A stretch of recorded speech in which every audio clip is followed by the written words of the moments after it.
the global logistic hub, and resilient supply chain future we must build together. Jamaica 4.0 is designed to align a whole-of-nation strategy with the advancements of Industry 4.0 technological revolution.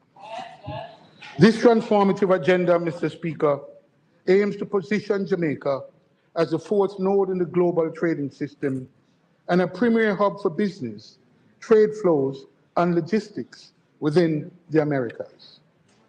By prioritizing innovation, leveraging cutting-edge digital technologies, and championing sustainable development, Jamaica 4.0 will accelerate economic growth and redefine the nation's role on the global stage. Jamaica, Mr. Speaker, has always been blessed with with great potential, strategic geography, a resilient people, and a culture of creativity that influences the entire world.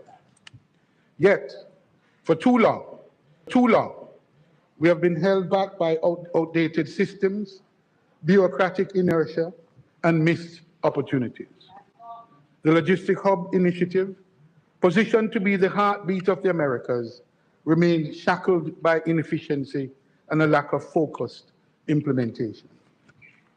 Why else would it take almost 10 years after first being announced for the scheduled groundbreaking of important logistics projects, such as Cayman Special Economic Zone, or the Raintree Logistics and Commercial Complex, for that matter? Mr. Speaker, industries capable of competing on the world stage struggle with outdated infrastructure, limited access to cutting-edge technology, and appropriate competitive financing. And while some are content with slow, incremental progress, we believe Jamaica deserves more. No, Jamaica demands more. Mr. Speaker, the recent budget debate offers a sobering reminder of this government's priorities.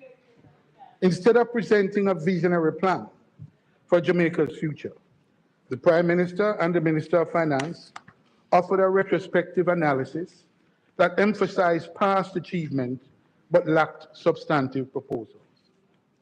They ignored the looming threat of a global economic crisis triggered by escalating trade tensions. Looking for auto parts? Over 3 million parts in stock. Economic 25-26 budget they've just passed. Jamaicans deserve more than political theater. They deserve a forward-looking economic strategy rooted in resilience, growth, and inclusion. Not another cycle of flashy headlines and electioneering. After 9 years, economic stagnation has ossified. What we need is a clear strategy. Mr. Speaker, let us confront the truth with courage. In 2024, Jamaica's economy did not grow, it declined. Our nation experienced an economic contraction, with real GDP falling by 0.9%. This is not mere statistics. It reflects real hardship, declines in output and productivity, lost income, and missed opportunities across both the goods producing and services sectors. The picture grows even grimmer when we examine the final 2 quarters of the year. Mr. Speaker, the 4th quarter of 2024, Jamaica's economy contracted by 0.8% year on year, following a steep 3.3% decline in the 3rd quarter. This is not just economic turbulence, it is the first back-to-back quarterly contraction since the global pandemic. That fact alone should ring alarm bells in the consciousness of policymakers, every business owner, and every Jamaican family. Blessed is the man that walketh not in the counsel of the ungodly, nor standeth in the ways of sinners, nor sitteth in the seat of the scornful.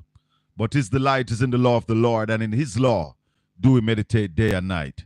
For we shall be like trees planted by the rivers of water, that bringeth forth our fruit in our season. Our leaves shall not wither, and whatsoever we do shall prosper.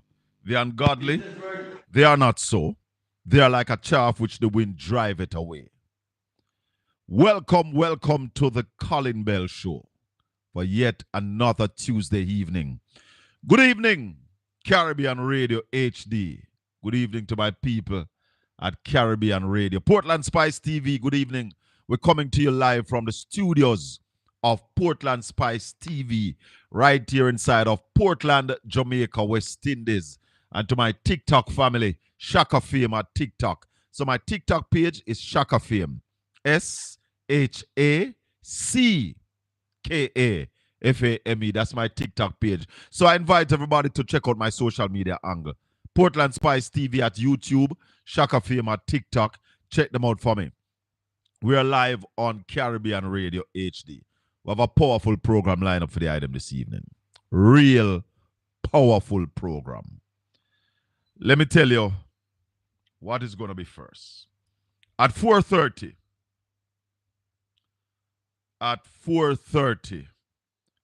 we're going to be talking to Professor from the University of the West Indies. We're going to be talking to Professor Rupert Lewis. Look him up. Google him. And you see what we're talking about. We are also going to be talking to Senator Damian Crawford. So Professor Rupert Lewis is going to be at 4:30.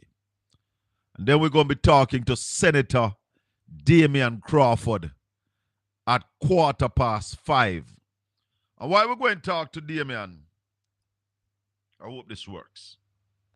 We're going to talk to Damian Crawford because in Jamaica, the government is on a roll again, but on a dictatorship role to set up what is called a teaching council. We have almost close to 30,000 teachers in Jamaica. And like you have a nursing council, you have a legal council for those kind of profession, the government is setting up a teachers council to really govern the profession. Damian Crawford came out last week and said that he's in agreement with the concept, but as it relates to the present draft bill, he's not in agreement with it. And some people maybe try to look upon it funny. But Damian Crawford is Damian Crawford. The teachers are now saying them not in agreement with it. Our first clip this evening is going to come from the president of the Jamaica Teachers Association. The Jamaica Teachers Association has rejected the Jamaica Teaching Council bill, which was recently passed in the Senate and is to be debated in the House of Representatives. The JTA's Action Committee met earlier today to discuss the controversial legislation and its ramifications for the education sector. Speaking at a press conference this afternoon, the JTA insisted that its 20,000 members are not prepared to support the bill in its current form.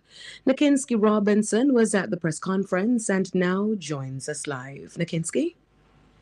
Good afternoon, Adrian.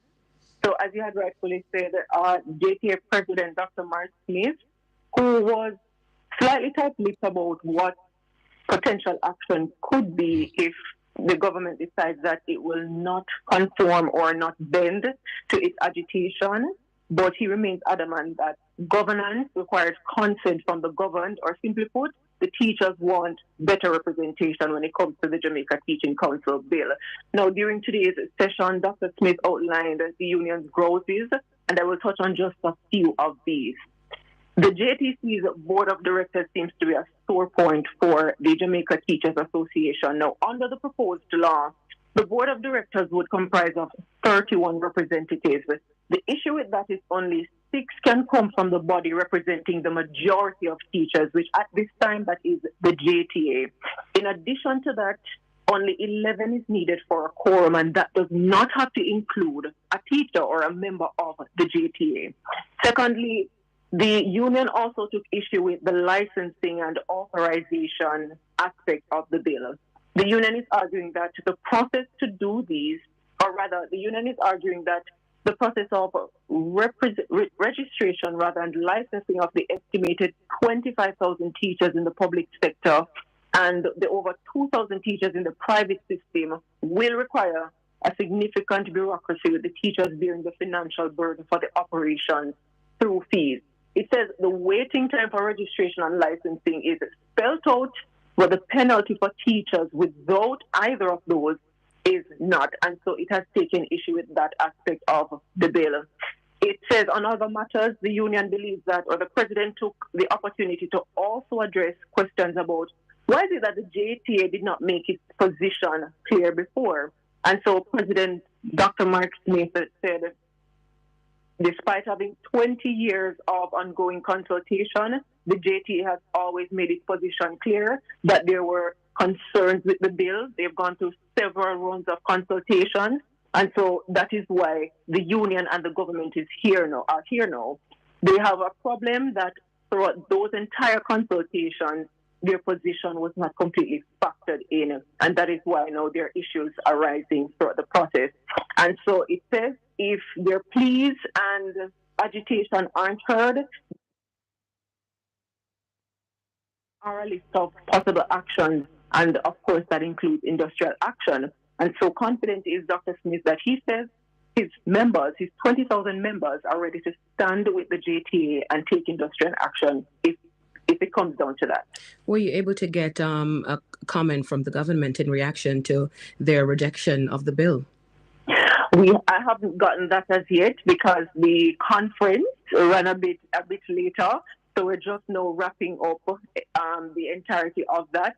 So we haven't gotten a chance to reach out to the government. We haven't gotten a chance to reach out to the education minister as yet.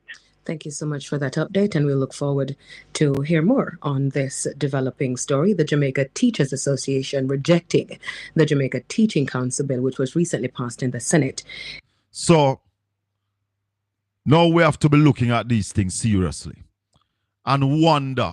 And you see, this government gets in so much trouble, and you still have a bunch of people who can't realize that there is an issue as it relates to consultation with this government. There's an issue as it relates to competence. Because, look here, you can't ram things down the teachers' them throat. And that's one of the reasons why we're going to talk to Senator Damian Crawford this evening. He's the opposition shadow minister for education. So we're going to be talking to him about this bill, and maybe he's one of the first person who came out and said, listen, in principle, I support a teaching council, but the bill in its present form is not up to scratch. That's what Damian Crawford said. The bill in its present form was not up to scratch, and therefore trouble did it. Now, the clip I played here came from RGR 94 FM, and that was in yesterday's news. I want to play another clip about the same issue with the teachers. This one was in the midday news today on RGR, and this now is coming from the Caribbean Teachers Council. Listen to this clip. This is who called me already. Hello, good evening. Mr. Bill. Yes, sir. Off the ear. You up on the ear? Yeah, man, I am on here right now, so I won't be able to talk to you off the ear. Oh, me want to give one little something. It will be after the show. If you can talk on here, then that's it. But I can't get off here to talk to you now. All right. What time can I call about? No, man, I finish at 7. So you can call me after 7. All right, good. Blessings, my brother. So we have another clip for you.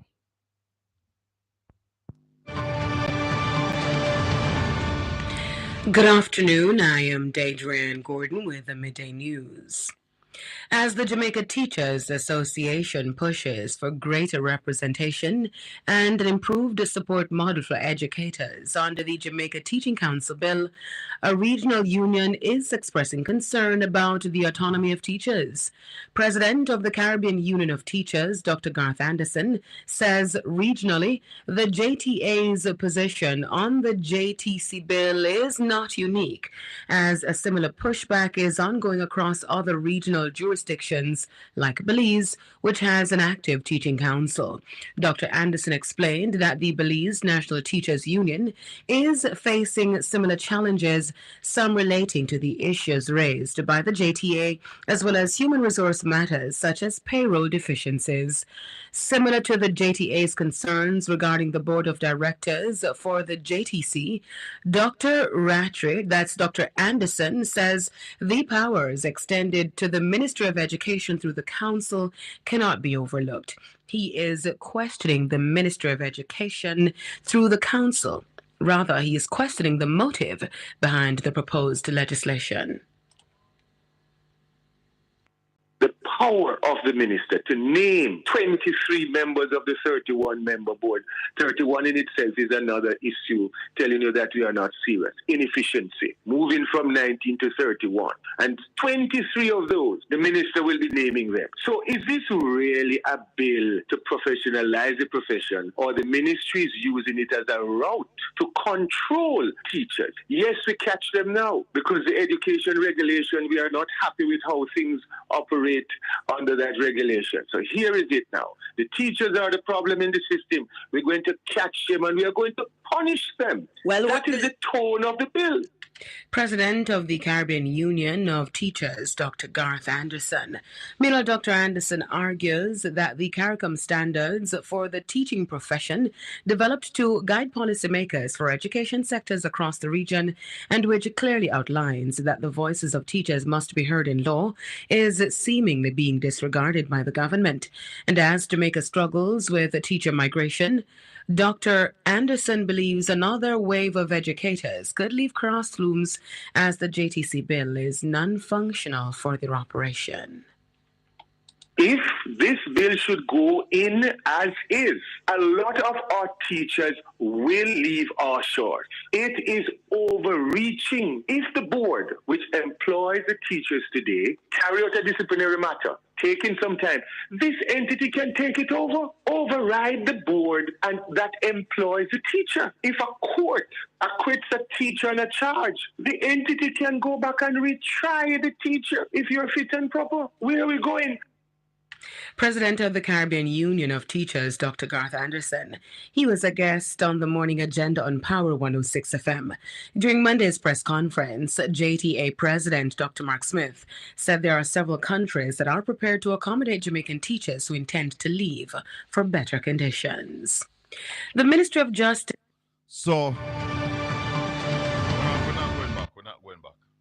we're not going back. So, I want to listen and understand what is happening in Jamaica. What is happening in Jamaica? I spoke earlier about lack of consultation. And even when this government do consult, they consult just to say they consult. But they don't listen to your argument. They don't take your argument. So I have somebody in one of the chat rooms saying, so all the teachers wait until the bill pass to complain they were not a part of the construction of the bill? No, but they were a part of consultations. So the consultations took place and this bill has been on the table, some people say, for about 20 years now. But what is happening is that this government, even when they consult, they don't take your concern into recognition and put it in the bill. And some people are saying that this bill sounds like they want to lock up teachers more than anything else. But I'm going to pause on the teacher bill because at 15 minutes after 5, we're going to be joined by Senator Damian Crawford, where we are going to talk about the bill. So share up the channel, call some people, let them know that the big show is on Caribbean Radio every Tuesday and Wednesday, 5 to 7 in the U.S., parts of it, 4 to 6 in Jamaica, 10 to 12 in the United Kingdom. Yeah, man. Check it out. So, the other thing that we're going, as I said, we're going to be talking to Professor Rupert Lewis. Prof. Lewis is a political scientist, a man who writes a lot on Garvey. And for those of you who remember Walter Rodney. So we're going to be looking at some of the history of Jamaica. We're going to be looking at from whence we came. And as when we say from whence we came, I'm talking about our two political parties, the work that they have done in this country over the years. We're going to be talking to Prof about that. And then at 5:15, we're going to talk to Damian Crawford. You see, I want to ask my ambassadors,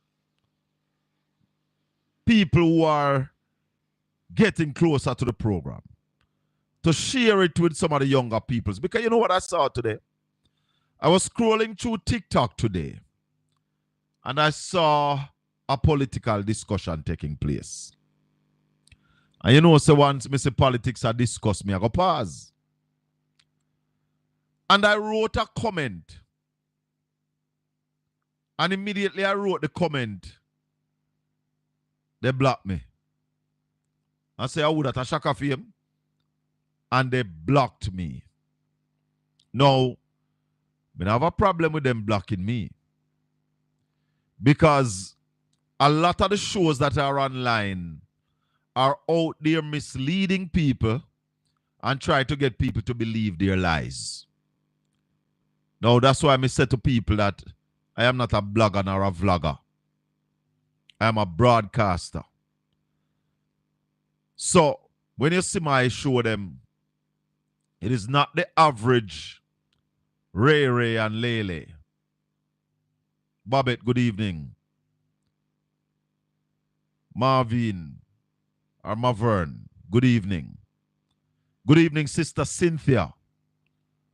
Brother Lee Croft, good evening. Where's Tanya?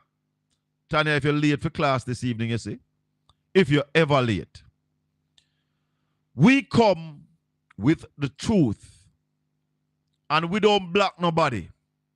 We have an open phone line, 876-804-7072.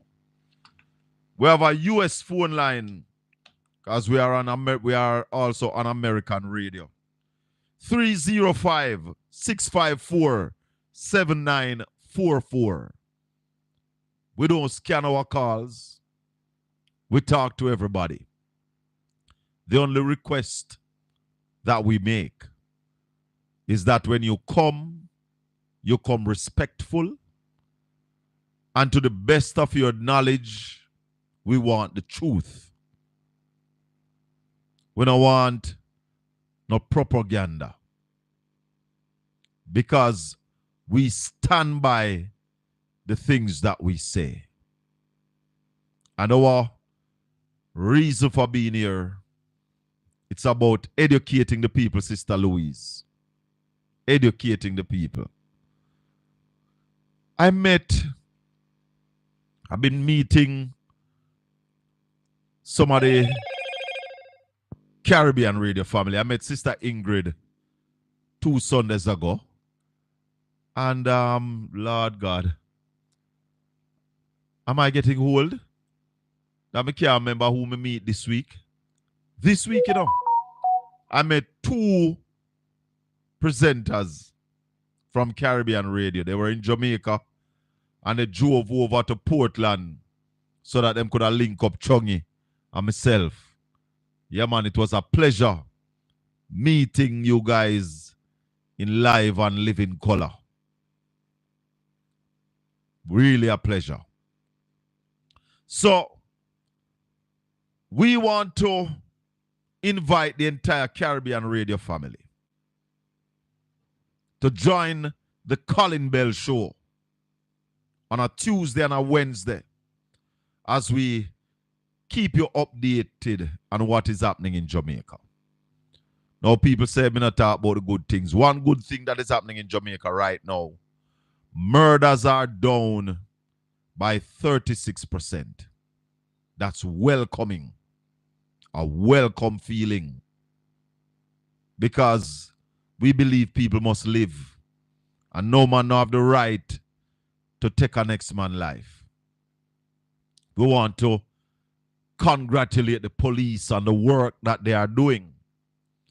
And I heard the Prime Minister today striking a note by saying that he wants the police to be careful and don't get into extrajudicial killing. And we said to the Prime Minister, Sister Marcia, that's what you should have done last week. When you go take side, you shouldn't take no side. Because I will not have a discussion with anybody where go against the police. I am in full support of our police officers. I want them to get better pay. In fact, I had Peter Bunting on my program on Portland Spice TV Saturday morning. And I got a commitment from him for the police officers. Because in Jamaica, you have active police officers who go to work 9 to 5 on a shift and carry a M16 for the government and a sidearm. But when they leave work, they can't get a licensed firearm so that when they go home, they can protect themselves and their family. When I spoke to Peter Bunting Saturday morning, I ensured that he gave us a commitment that the police, no police officer should be an active police officer and can't get a firearm.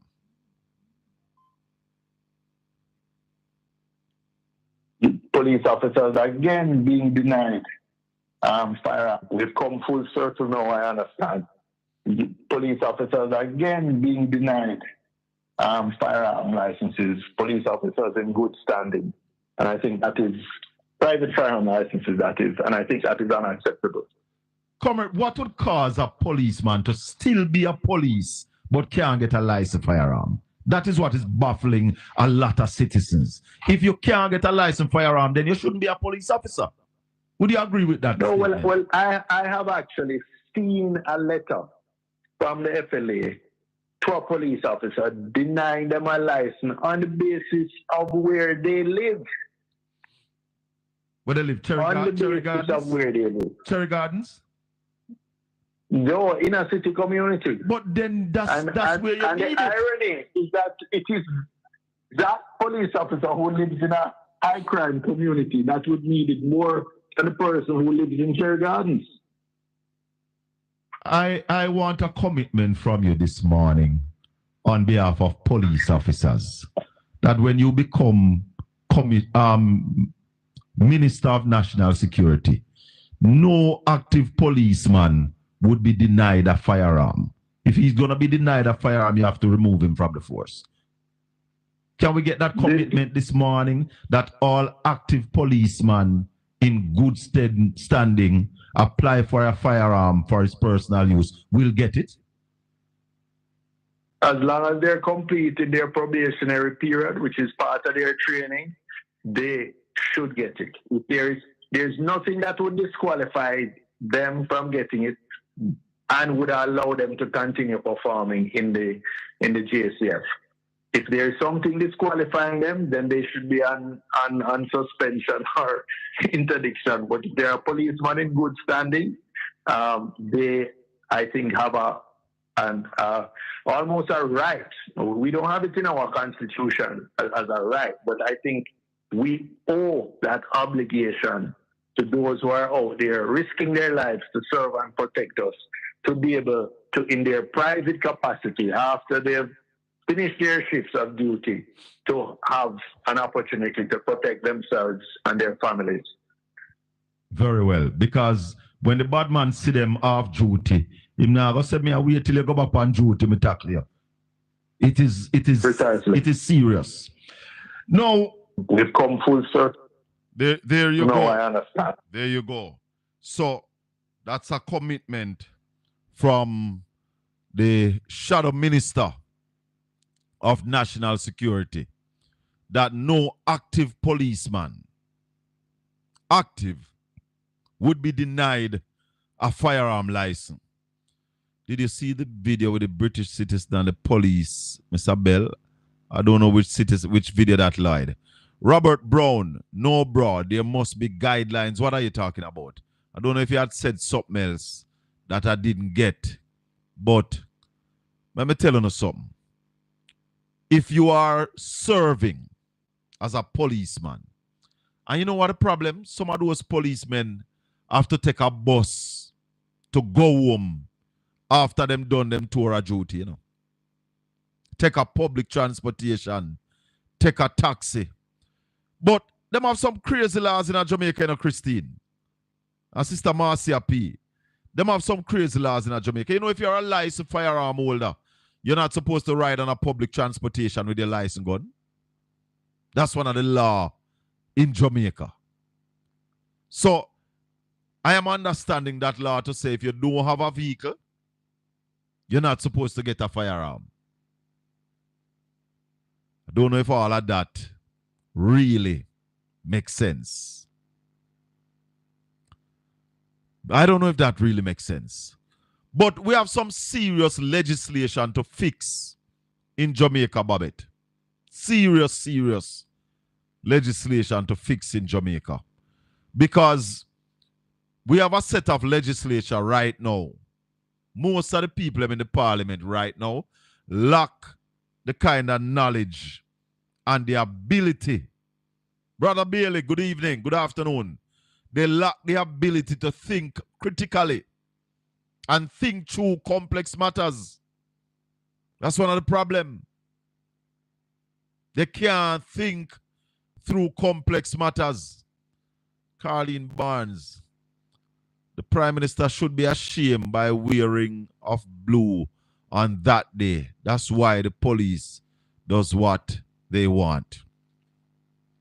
Before I go to, well, we are up on time to go to Professor Rupert Lewis. So you know what? Let me go back. Price inflation looms large as a result of tariff-driven policies, Mr. Speaker. Jamaica has abandoned CARICOM, and it is focused exclusively on its own interests over the strategic and collaborative benefit that is possible through regional cooperation. Pursuing, it seems, not simply a Jamaica-first strategy, but a Jamaica-alone strategy. The European Union is a prime example of regional cooperation in action. The African Union is finding common ground, and this government is into Jamaican exceptionalism. Mr. Speaker, while the oldest administration, continue. Say that aloud. Yeah. Yes. Mr. Speaker. All right, so while the oldest administration. We have Professor Lewis on the line, and we are going to be talking to him right here on Portland Spice TV, Caribbean Radio HD, across the United States. Let me just...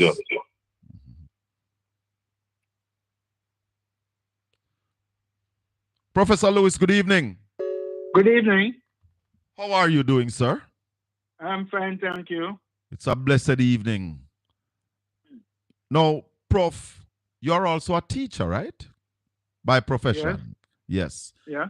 A political scientist, a man who have written a lot on Marcus Garvey, Walter Rodney.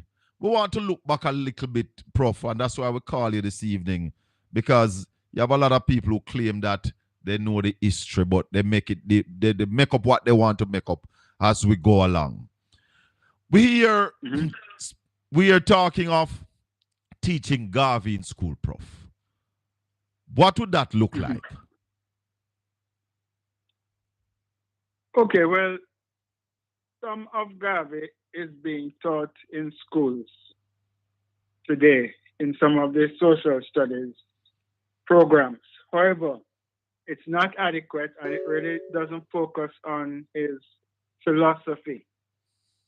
There's a group I'm associated with called Marcus Garvey in Schools Project. Yes. That has been working and doing pilot projects for early childhood and has developed appropriate textbooks. Now, the key thing to the Marcus Garvey in Schools project is that it involves the early childhood teachers themselves. So somebody like me is simply a reference material. But putting Garvey in schools requires people who are familiar, trained in education for the different age cohorts, early childhood. We're moving next to secondary schools because there is a wide range of material that's available. But my view is that the teachers have to know the Garvey material because they are the ones who have the direct contact with students, who know the Prof. Lewis? Hello? I don't know. It looked like we lost Prof. Lewis. Yes, we did. So let me just apologize to your listeners and let me get back Prof. Lewis on the phone. Let me get back Prof. Lewis on the phone. I don't know what we were doing and lost him. So we're trying to get him back on the phone.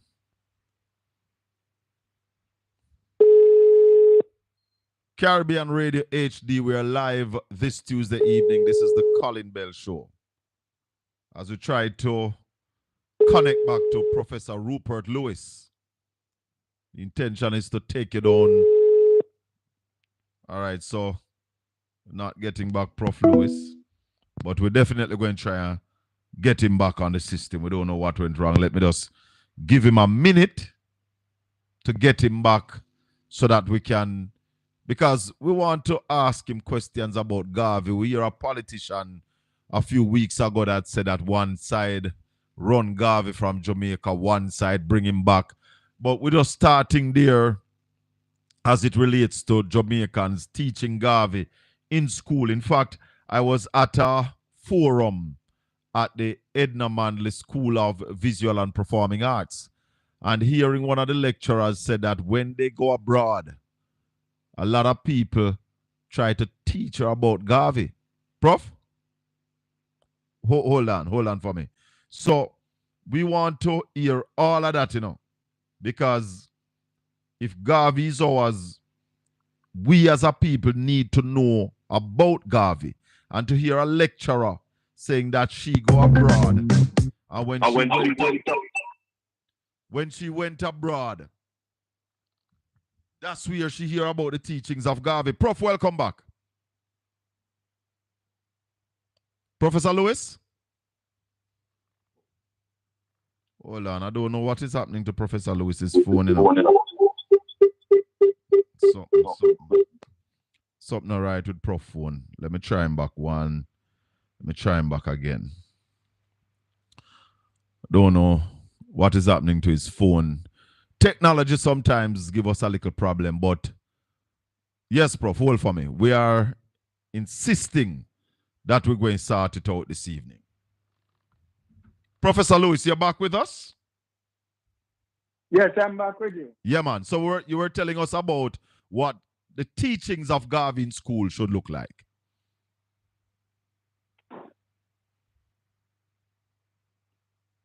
Professor Lewis? Yes? All right. So you hear me clearly? I'm now hearing you much better. Right. So you were telling us what the teachings of Garvey in school would look like, how you'd want it to be structured. Yes.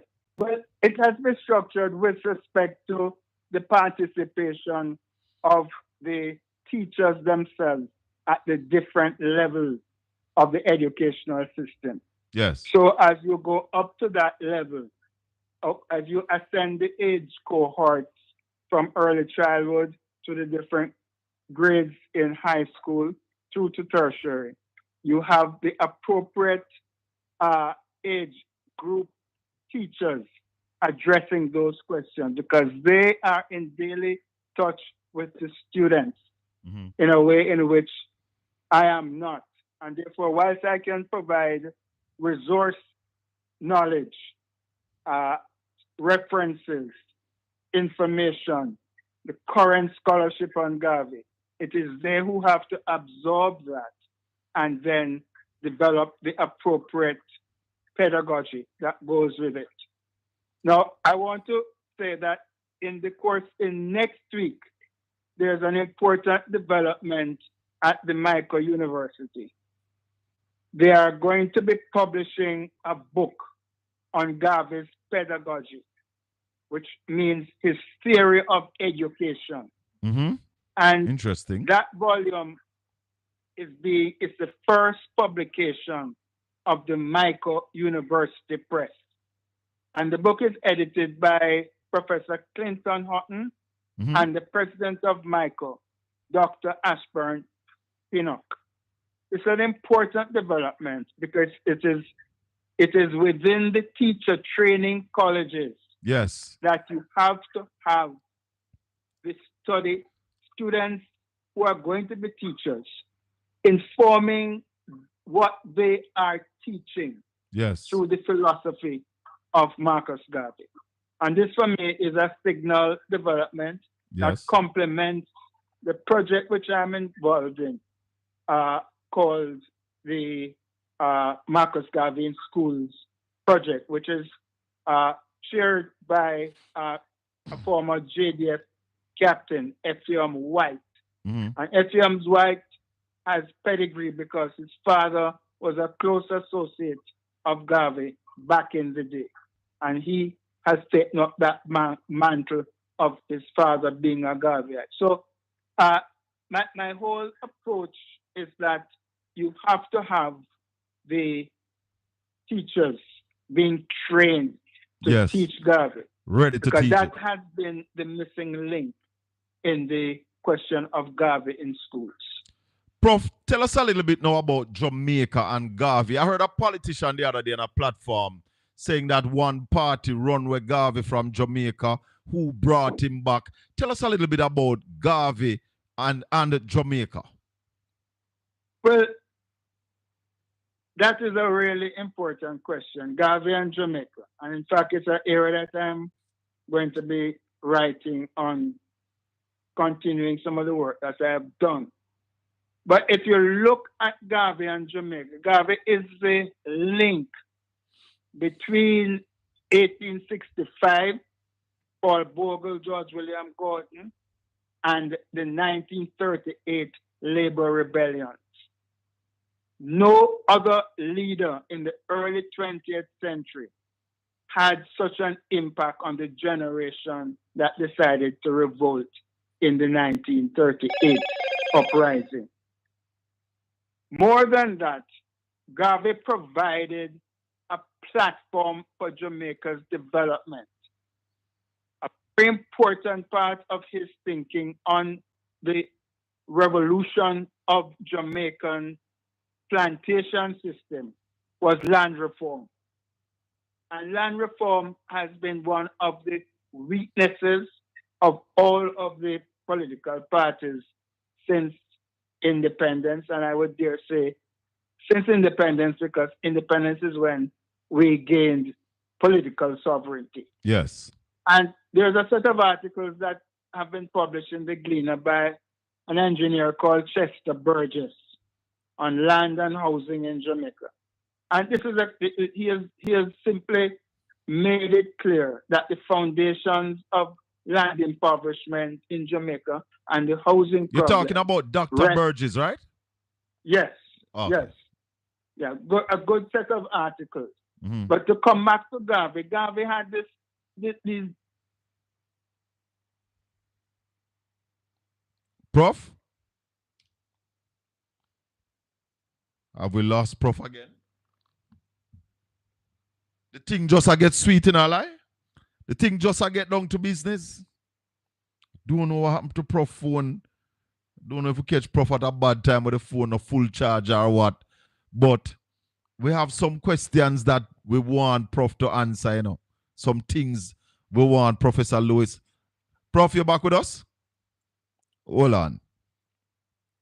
Yeah, man. Professor Lewis is back with us. Yes, Prof, continue. We focus a lot on education. Yes. And the expansion of not only high schools, because in those days, people would not be, current generation would not be aware. A few high schools that were largely private, trust schools that were not allowing in Black people. Now we have achieved that, but the question of the quality of education that we receive with the expansion of education is one of the big challenges. But I want to point to the question of Garvey and mental slavery. Yes. Just this week, I was reading a manuscript by the widow, the late wife of Peter Abrahams, the journalist. South African Peter Abrahams. Yes. And when she was contracted by the Ministry of Education to do illustrations for a textbook on Jamaica, I think it was a history textbook. When she presented the drawings of Black children, the person in the Ministry of Education told her that the children too Black. Oh? Yes, she told him this is document. It's that the manuscript I'm reading is a useful, very useful social history of Jamaica, because the person who told her was a Black educator herself in the Ministry of Education. That mentality still exists. How long ago was that? What's that? How long ago was that? This is in the 10 years after independence. Okay. 10 years after independence. Right? So this is at the end of the 60s. Yes. But the mentality still remains the same, because Black children in schools in Jamaica, and the problem we have with identity and with self-confidence. Yes. It was no surprise that Garvey named one of his Jamaican newspapers Black Man. Black Man. Published from 1929 to 1931. And then the second newspaper was called The New Jamaican from 1932 to 1933. But more, in addition to that, Garvey campaigned against the British government. Talk to me. We're not losing Dr. Lewis. We're not losing Professor Lewis again. We lost him again. We lost him again. We lost him again. Don't know why we're losing Prof so many times. What is going on with our phone lines this evening? What is going on, Sister Maxine, Sister Tanya? Prof, you back with us? I don't know what is happening to a phone line this evening at all. Hold the line. Hold on for me. Hold on for me. Professor Lewis is back. Yeah, Prof. Yes. The land reform program that Garvey proposed required funding, because you can't simply split up land and give to people and they don't have capital to do nothing, to work the land. Yes. And therefore, he had a whole approach in the 1930s during the Great Economic Depression, when the pressure on Jamaica was so enormous and people were being repatriated from the United States, from Cuba, from elsewhere where migrants had gone, Panama and elsewhere, and a huge pressure. And he argued quite rationally for not only the loan, but what the loan to what the government loan would facilitate in terms of land reform, in terms of extension officers that would assist farmers, in terms of the shipping and distribution of Jamaican agricultural exports, in terms of also encouraging. Prof, was Michael Manley a student of Garvey? Because what you are telling me now, Prof, you're still with us? Professor Lewis? I still have him on the phone, just not hearing him. Professor Lewis? Well, we lost him again. I am wondering if we should try another way of getting to Professor Lewis. Should I try another way? Because what is happening here kind of untenable. Let me try. Let's do this one more time. Let's do this one more time. Let's do this one more time. Don't know if a WhatsApp call would do us better. Yeah, Professor Lewis, I don't know what is happening. Would a WhatsApp call be better? All right, if we drop again, we try a WhatsApp call, but let's go again. All right, so we have back Professor Lewis on the line. Yeah, Prof. In the Garvey had a program for Jamaica, and I've touched on the land reform, financing, education, tourism, but also Garvey was a poet. Hold on, before you go to the poet, Professor. Before you go to the poet, Professor Lewis, was Michael Manley a student of Garvey? Because all that you told us a while ago, some of those things Michael Manley brought to the fore and actually tried to put some of them in place. Was he a student of Garvey? I don't know if Michael was a student of Garvey, but certainly the core of what Michael Manley did were social and policies that were geared towards the upliftment of Black people and Black dignity. And I don't know if he read Garvey, but certainly there was a coincidence between many of the social programs, the removal of the bastard law, the maternity leave, certainly the education program was consistent with Garvey, and aspects of his land reform, although I've said that not much, no government has gone as far as Garvey has gone, suggested.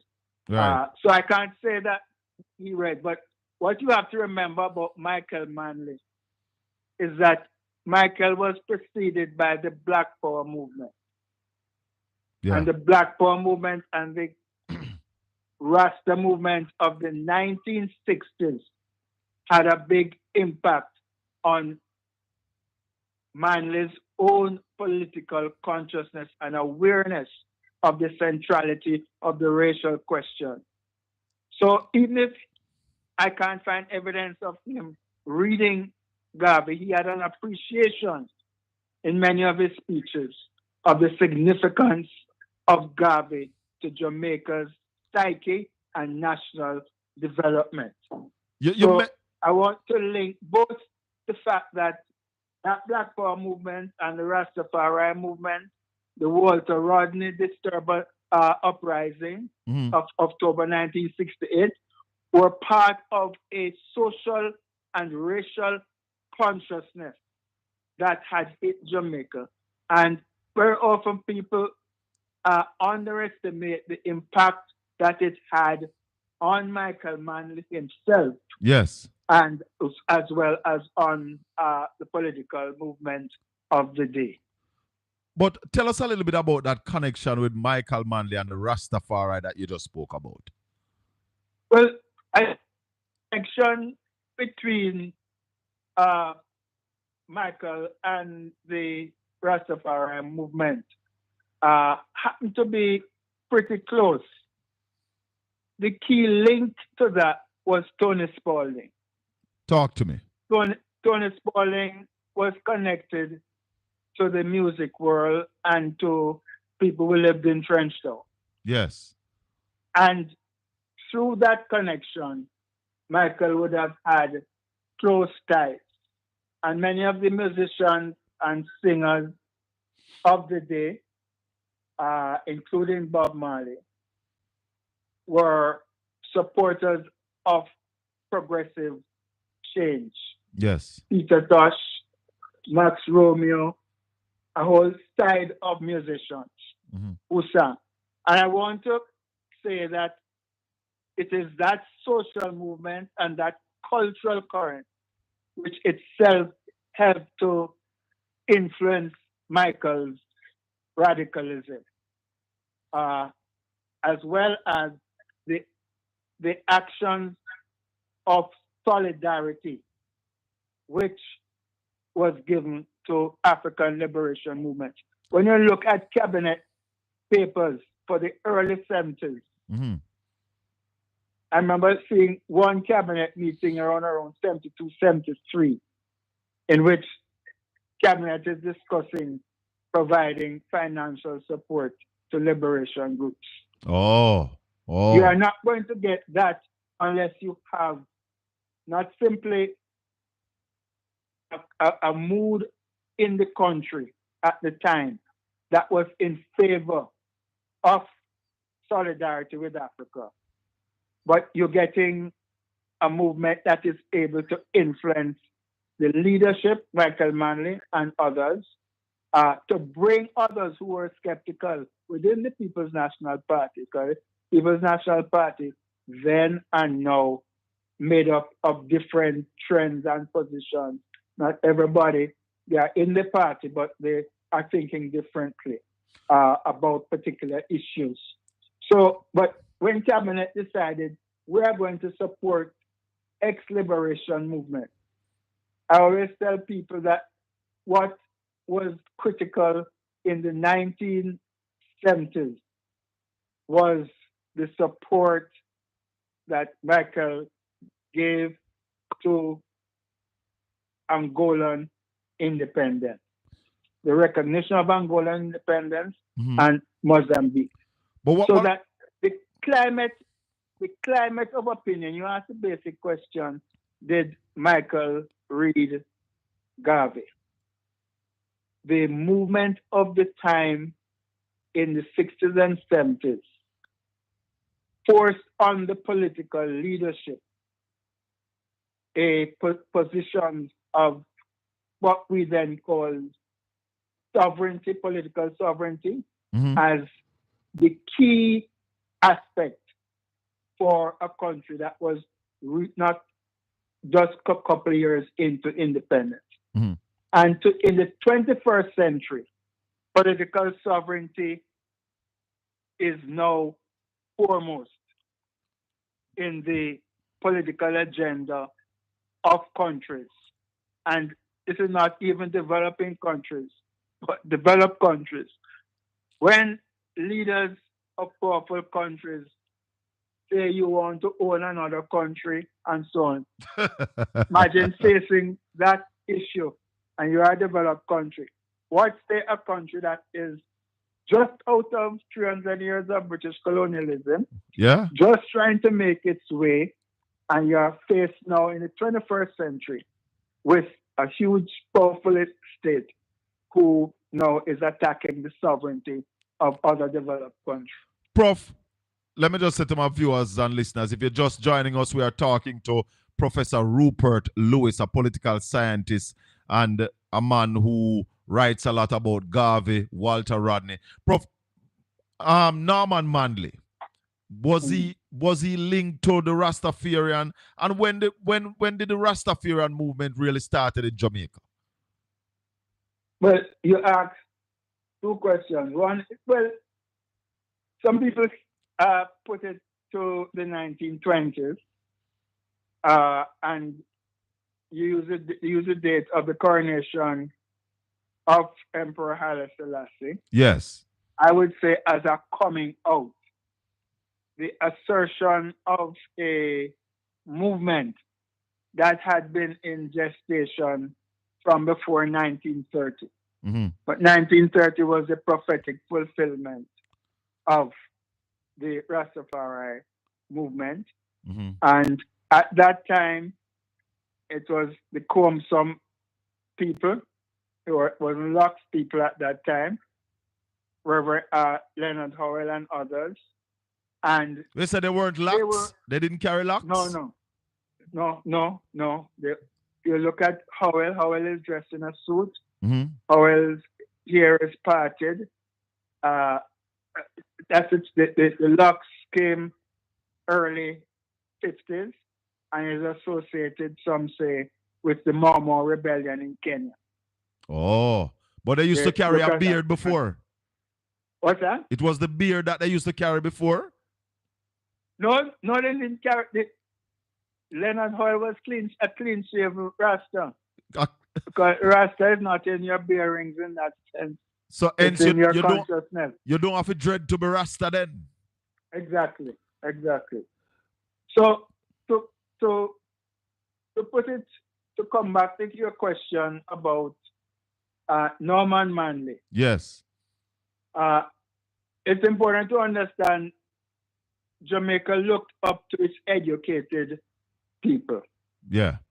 And Norman Manley was one of the bright persons, really extraordinarily brilliant. Yes. And a great lawyer.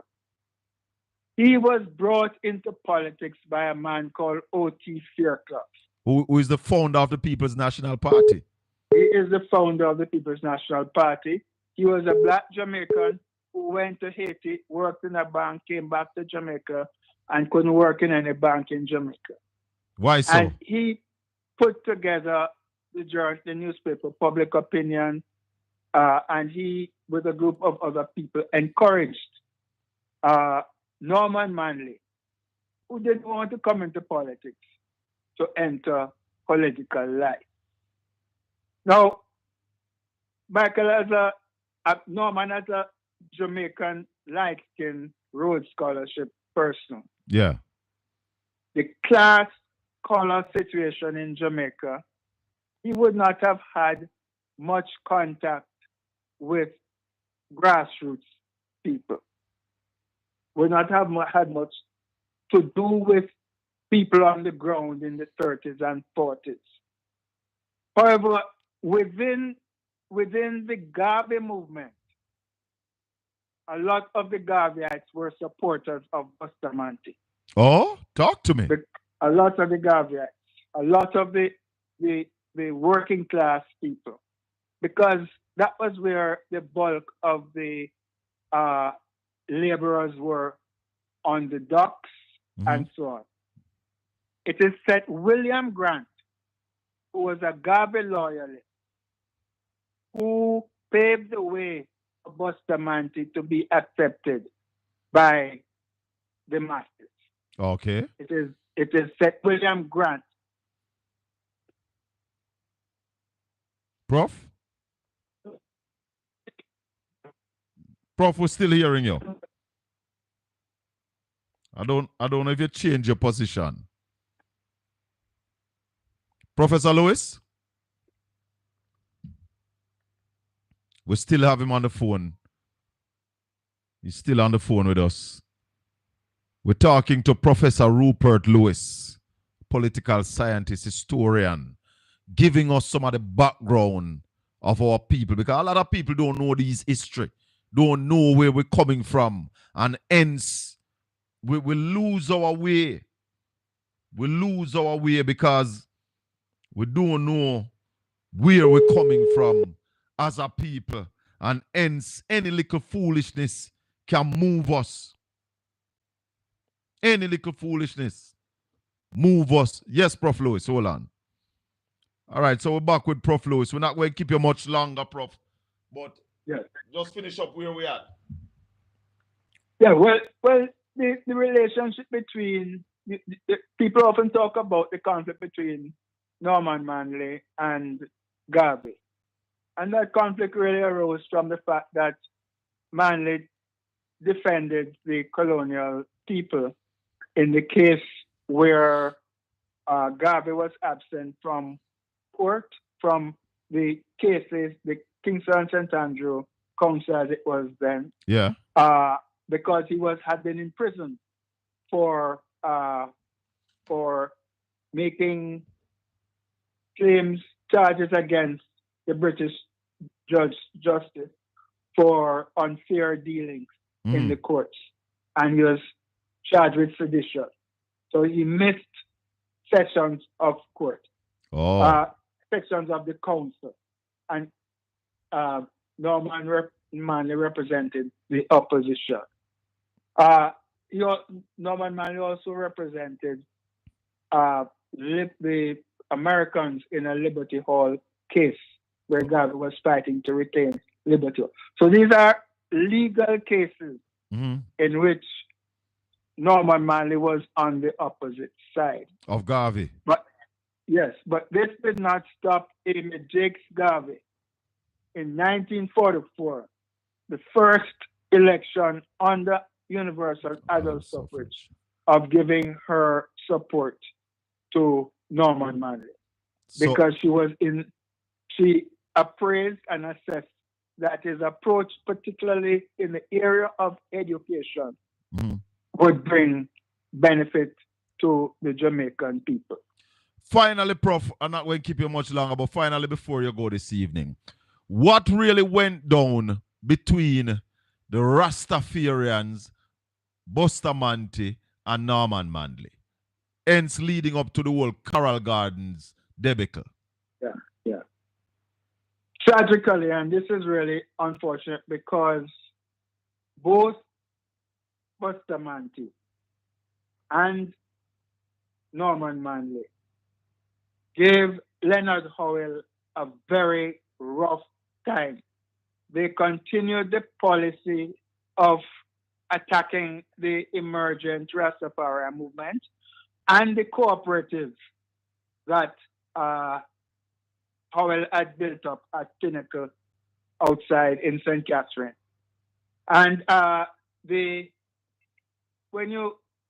Coral Garden story has been told many times, but the middle classes had a deep fear that the Rastafari would become revolutionary. And the British helped us to spread that view. And the political leaders at independence took that view, and there was a lot of police brutality that was demonstrated at Coral Gardens in '63, and which continued through the '60s and through the decades. So that the political parties therefore saw this group at the time as a subversive group. And their subversion was a good subversion, because it was subverting colonial values in Jamaica at the time. But people were afraid to leg off of the slave masters. Very afraid. Very afraid. So they're afraid of the Rasta revolution. Prof, some of the things we want to know from you, we might have to come back to you to get them, because we want to look at who built out the education system in Jamaica, who built out the health sector in Jamaica, what was the origin of our police force. We want to find out stuff like those. Well, what I can help with, I can help it, but I can also refer you to people who work in those areas. Definitely. All right, Prof. We want to thank you very much. Thank you very much this evening, Prof. We'll be in touch. Okay. Blessings. Professor Rupert Lewis. Google him. Look him up. Look him up. Not your average Joe. Somebody who knows the history of this country. Welcome to the Colin Bell Show on Caribbean Radio HD. I am inviting all the listeners at this time to check out my social media angle. I am on TikTok. Yeah, man. It's Shaka Fame at TikTok. SHACKAFAME. And Mama Joy, when you go over there, go check out my TikTok page. Please click the plus and follow me. When you check out my YouTube channel, Portland Spice TV at YouTube. And we have people all from China right now. Oh, Prof taught you? It's good. Very good. Yeah, man, and I see somebody saying that Prof are them classmate. Hello, good evening. Welcome to Caribbean Radio 8. Yeah, good afternoon. Our listening. Yes. One to the other member them. I don't know go Marcus Garvey alone. No, man. All of them should have speak. Everybody should have talk about all of them. No, man, they should teach it in school. But you catch it late because that was the first thing what we talked about with Professor Lewis, you know. What the teachings of Garvey in school should look like and how to build it out. Not only him alone we have. How many we have? But we can't talk to everybody one time, brother. Take time, no, man. No, man. They're supposed to teach every history. All our leader them in Jamaica. It's unfair. Walk to Paul Bogle. I'm not smart too. Yes, man. Then hold on, man. Then all of the leader them supposed to teach it in school. All right, sir. That's a suggestion you're making. I hear you. No, the Marcus Garvey alone. And him alone be Jamaica. They must teach Nanny too. Walk to Michael Manley. All of them. Well, they are a part of our, Jamaica. They are a part of our history. Yes. History we teach in our school. Yes, sir. That's the people that can know everything happening in Jamaica about them, the leader. Yes, sir. It's time for them to teach it. Yes, sir. Very well, sir. Thanks for calling. Yes, okay. Blessings. 876-804-7072.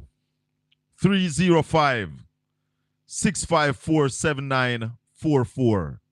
Remember, at 15 minutes after 5 in Jamaica, 15 minutes after 6 in the US, we are going to be touching base with Damian Crawford.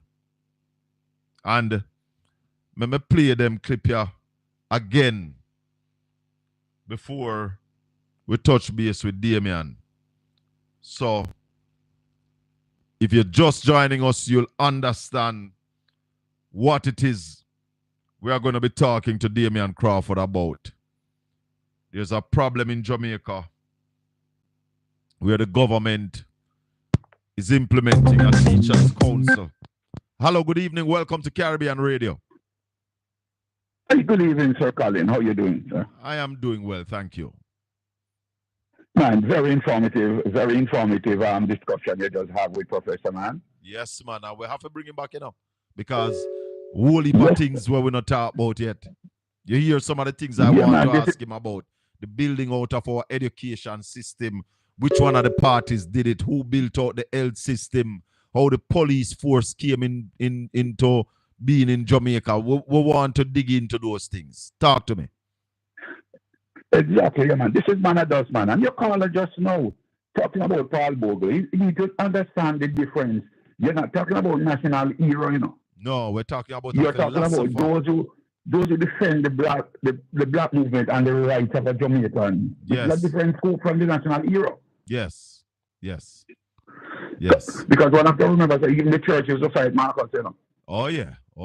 Marcus get a whole heap of fight. Lot of it. No. But yes, the things I'm enjoying you, my brother. I'm enjoying you and just let you know that you're doing a good work, man. Caribbean Radio to the world, man. Blessings, my brother. Caribbean Radio HD. Yeah, man. So, there's a whole heap of things. But let me play this clip here before we get Senator Crawford. The Jamaica Teachers Association has rejected the Jamaica Teaching Council bill, which was recently passed in the Senate and is to be debated in the House of Representatives. The JTA's Action Committee met earlier today to discuss the controversial legislation and its ramifications for the education sector. Speaking at a press conference this afternoon, the JTA insisted that its 20,000 members are not prepared to support the bill in its current form. Nakinsky Robinson was at the press conference and now joins us live. Nakinsky? Hold on, the king. Good Hold on. afternoon, Adrian. So, as you had rightfully said, JTA President Dr. Mark Smith, who was slightly tight-lipped about what potential action could be if the government decides that it will not conform or not bend to its agitation. All right, let me go to the caller. King, good evening. Good evening, Shaka. Boy, we learned some things what we never know about Marcus. But just to piggyback on it, Yeah. did you that red, black, and green flag was created by Marcus Garvey in 1920? And that flag was created as a pan-African flag.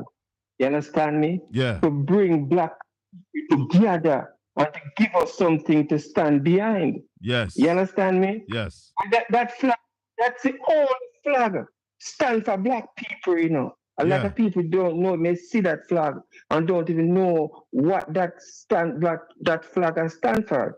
You understand me? Talk to me. And also, you also want to create a movement. That's how the Black Star Line are coming in, you know. Yeah. And then the Black Star Line are coming where he wants to make sure black people have business all over the world, although it never reach far.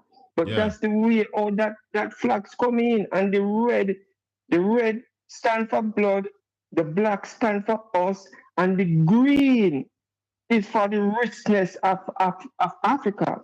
And that's a powerful flag right there. We must respect it. All right, sir.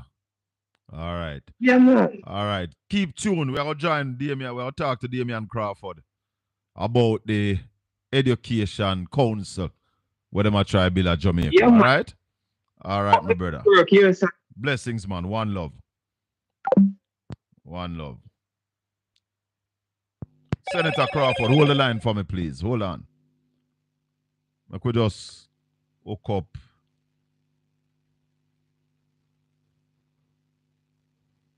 Senator Damian Crawford as we talk about the Education Council.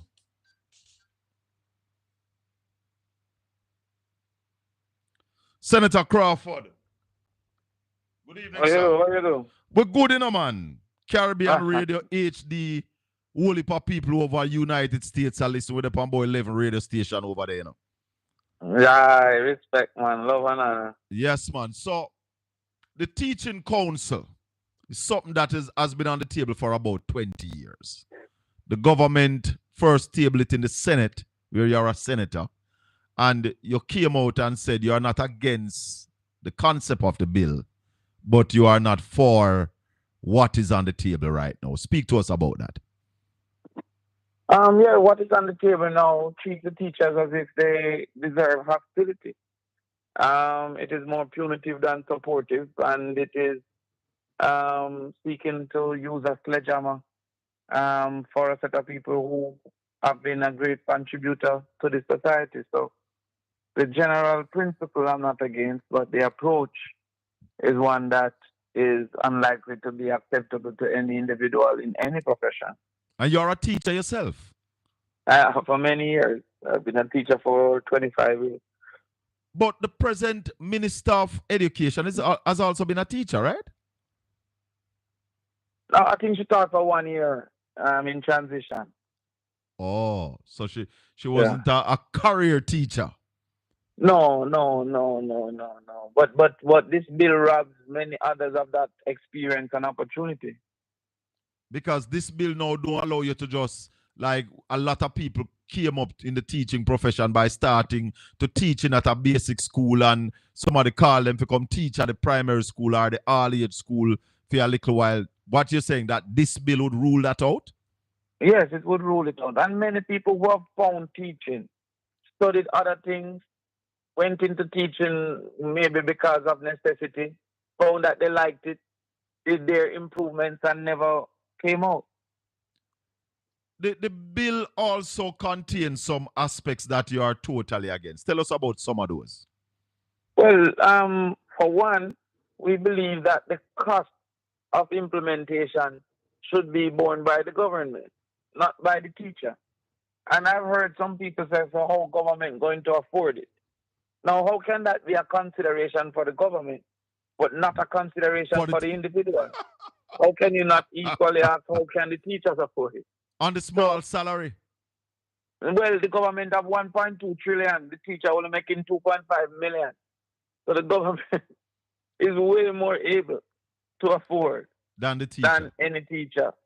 Plus, the disproportionate beneficiary is the society, because this don't give the teacher 1 cent more. This don't give the teacher a promotion. It does nothing for the teacher. So if it is going to benefit the society, why should not the society bear the price? That is one.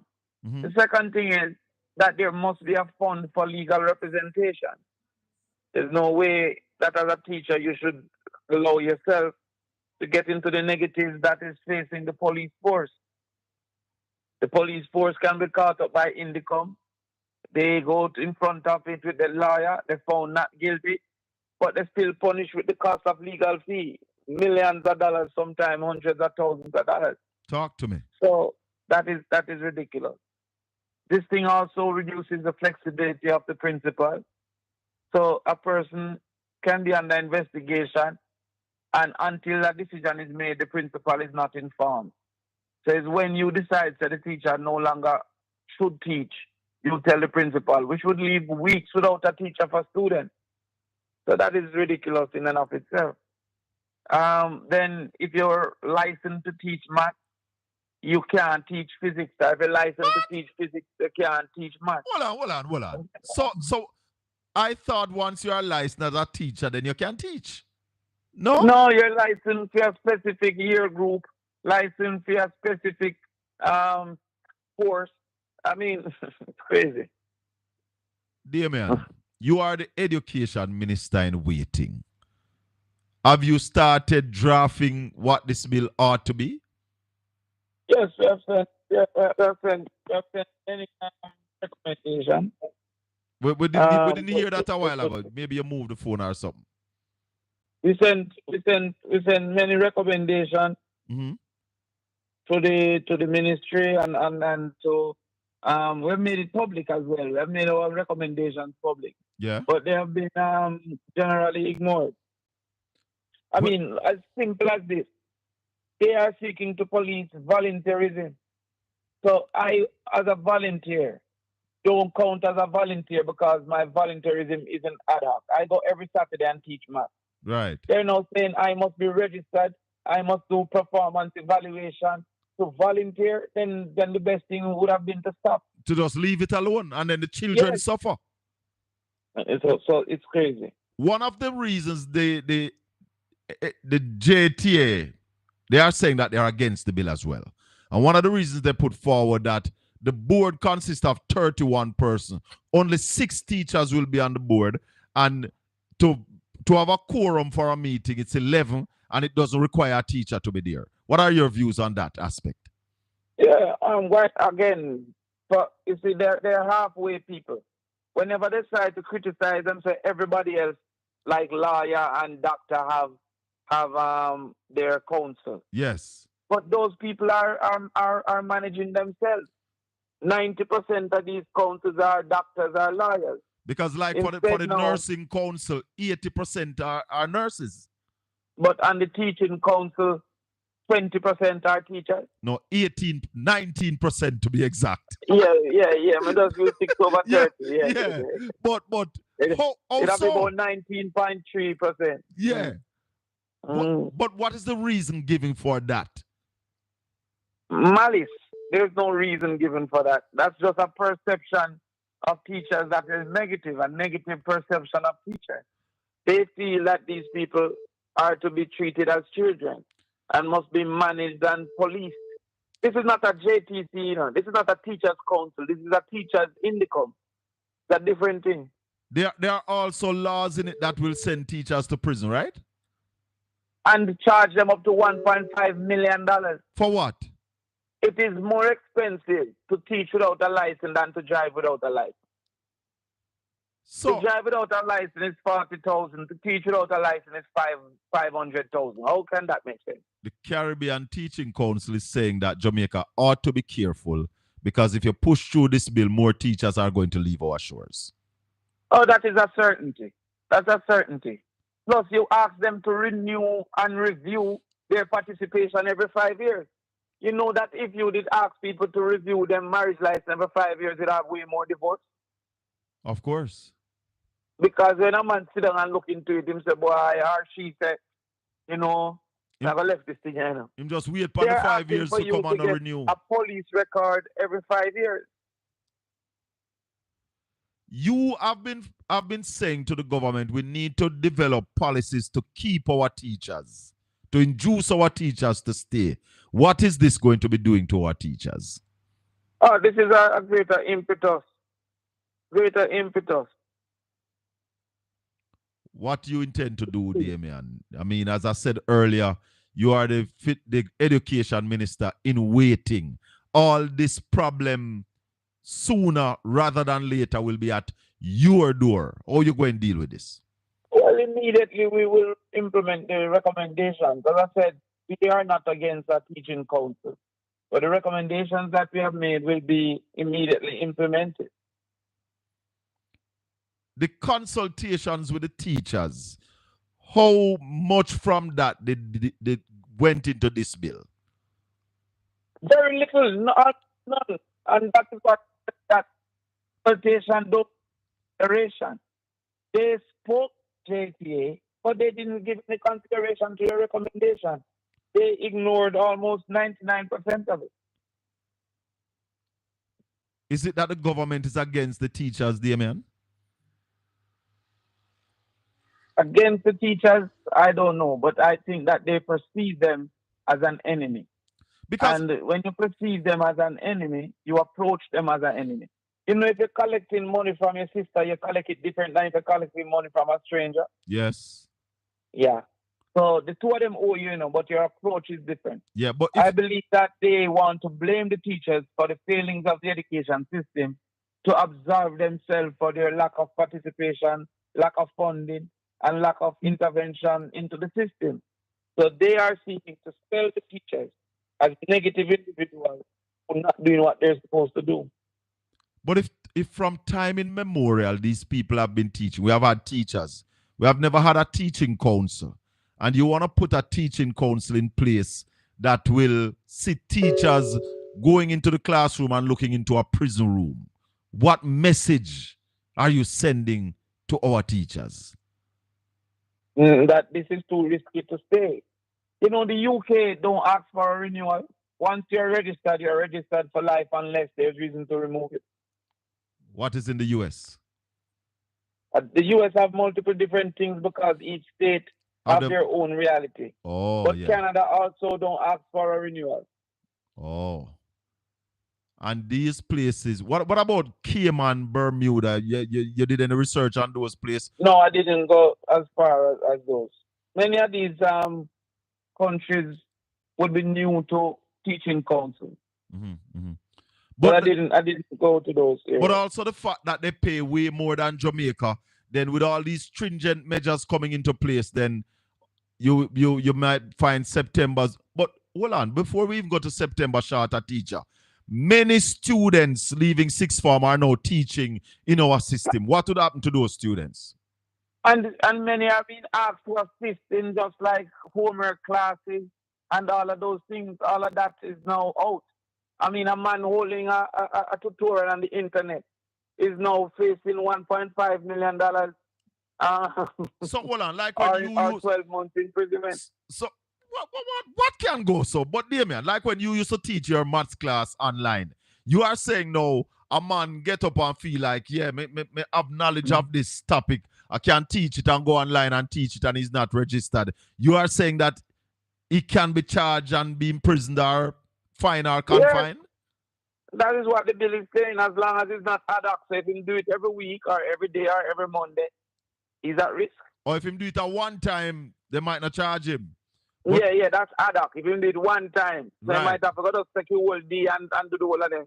But if he's consistent, every Monday evening at 5 o'clock, he's on. You know where to find him. You have to be registered. Yes. This not sound like it really makes sense. Damian, is it that we have a set of legislatures now who have no critical thinking? Well, I would prefer to say because if they read the bill, then they lack capacity. And therefore, but why is it that they are now pushing this bill at this time? Is it that they see it as something very good that will get them some vote? Because we are up on an election. And they are they're trying to give the impression that they were working. So they're throwing everything on the kitchen sink. Have you seen any of the buses that them bring in for school bus? There's one down here parading. Them have one down in a Portland here, brother. Okay, let us do the math. So much children you think are traveling to schools in Portland? How much schools you have in Portland? In Portland we have 5 or 6 high school. It can't carry 2%. Maybe it can't carry about 2%. Schools? We're not even counting the primary schools yet. It can't carry 2%. 5 or 6 high schools, that's about 7,000 children. Yeah. So you're looking at 7,000 children and a bus that can make a trip of 50. Now remember that they have a time where they have to reach a school, so therefore the bus can make maybe 2 or 3 trips. No, what I understand, I saw something from Titchfield High School. It is making 1 trip from Buff Bay to Port Antonio in the morning and 1 in the evening. So that is 50 out of 6,000. So 50 over 100 is 50 over 100 is a half. That's 50%.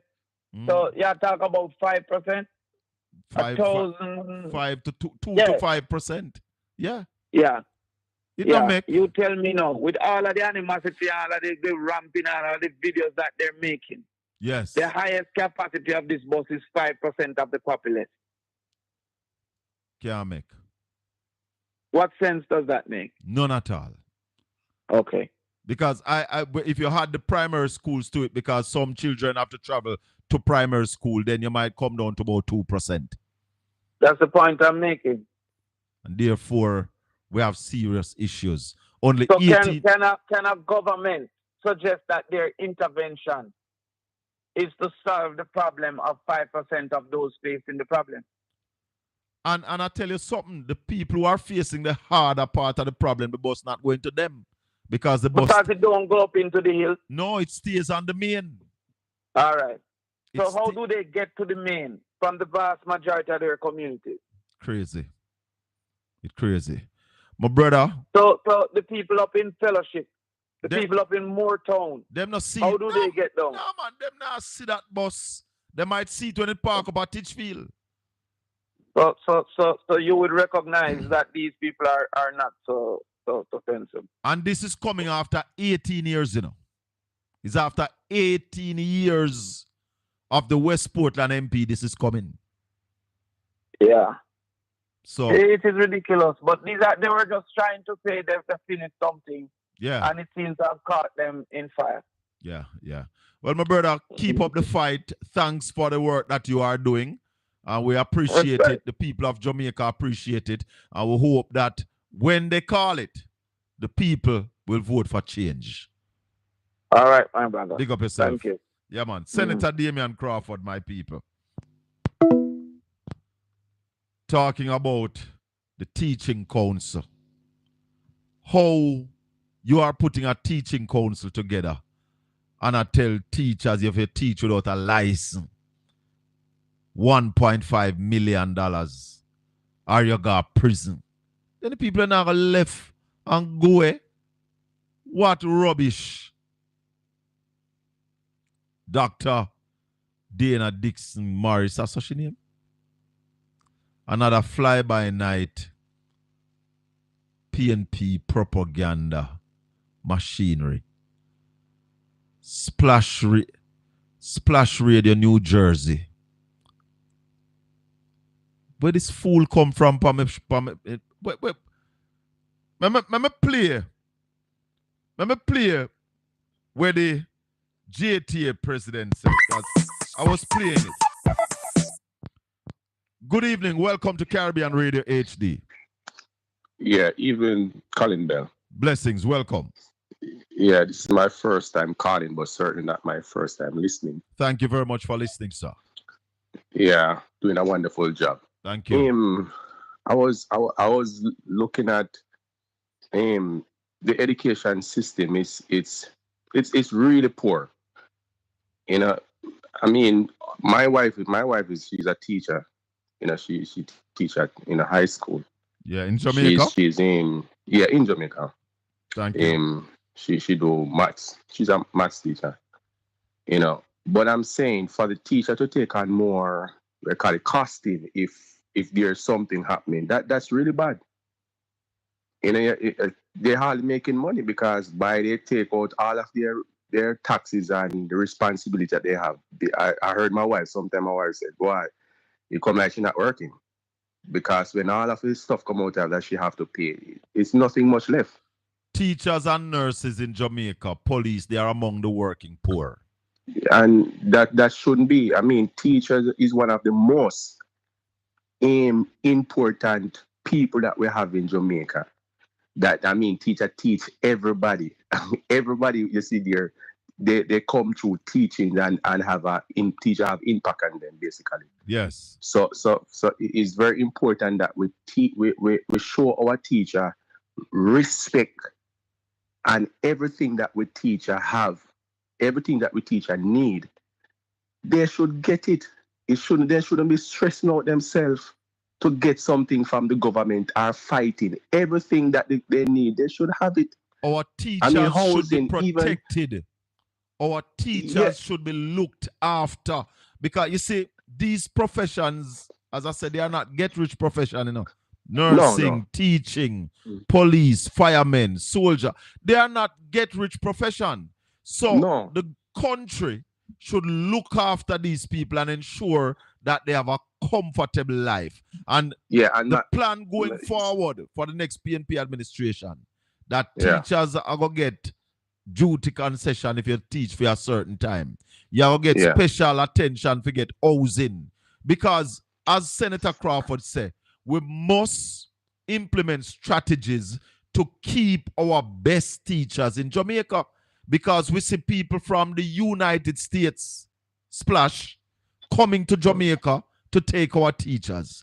People from the United Kingdom, Canada, coming, China, the United Arab Emirates, coming here to take our teachers. Yeah. And just to make my last point, my wife, she tried out for the overseas program. Yeah. I mean, she could have flew to England, and she could even Dubai, because one of the time Dubai was taking a whole lot of teachers. Then in a year, my wife decided, you know, she's gonna stay. She's gonna make a sacrifice. No, she's doing I think she's doing her masters now. But what I'm saying is that housing.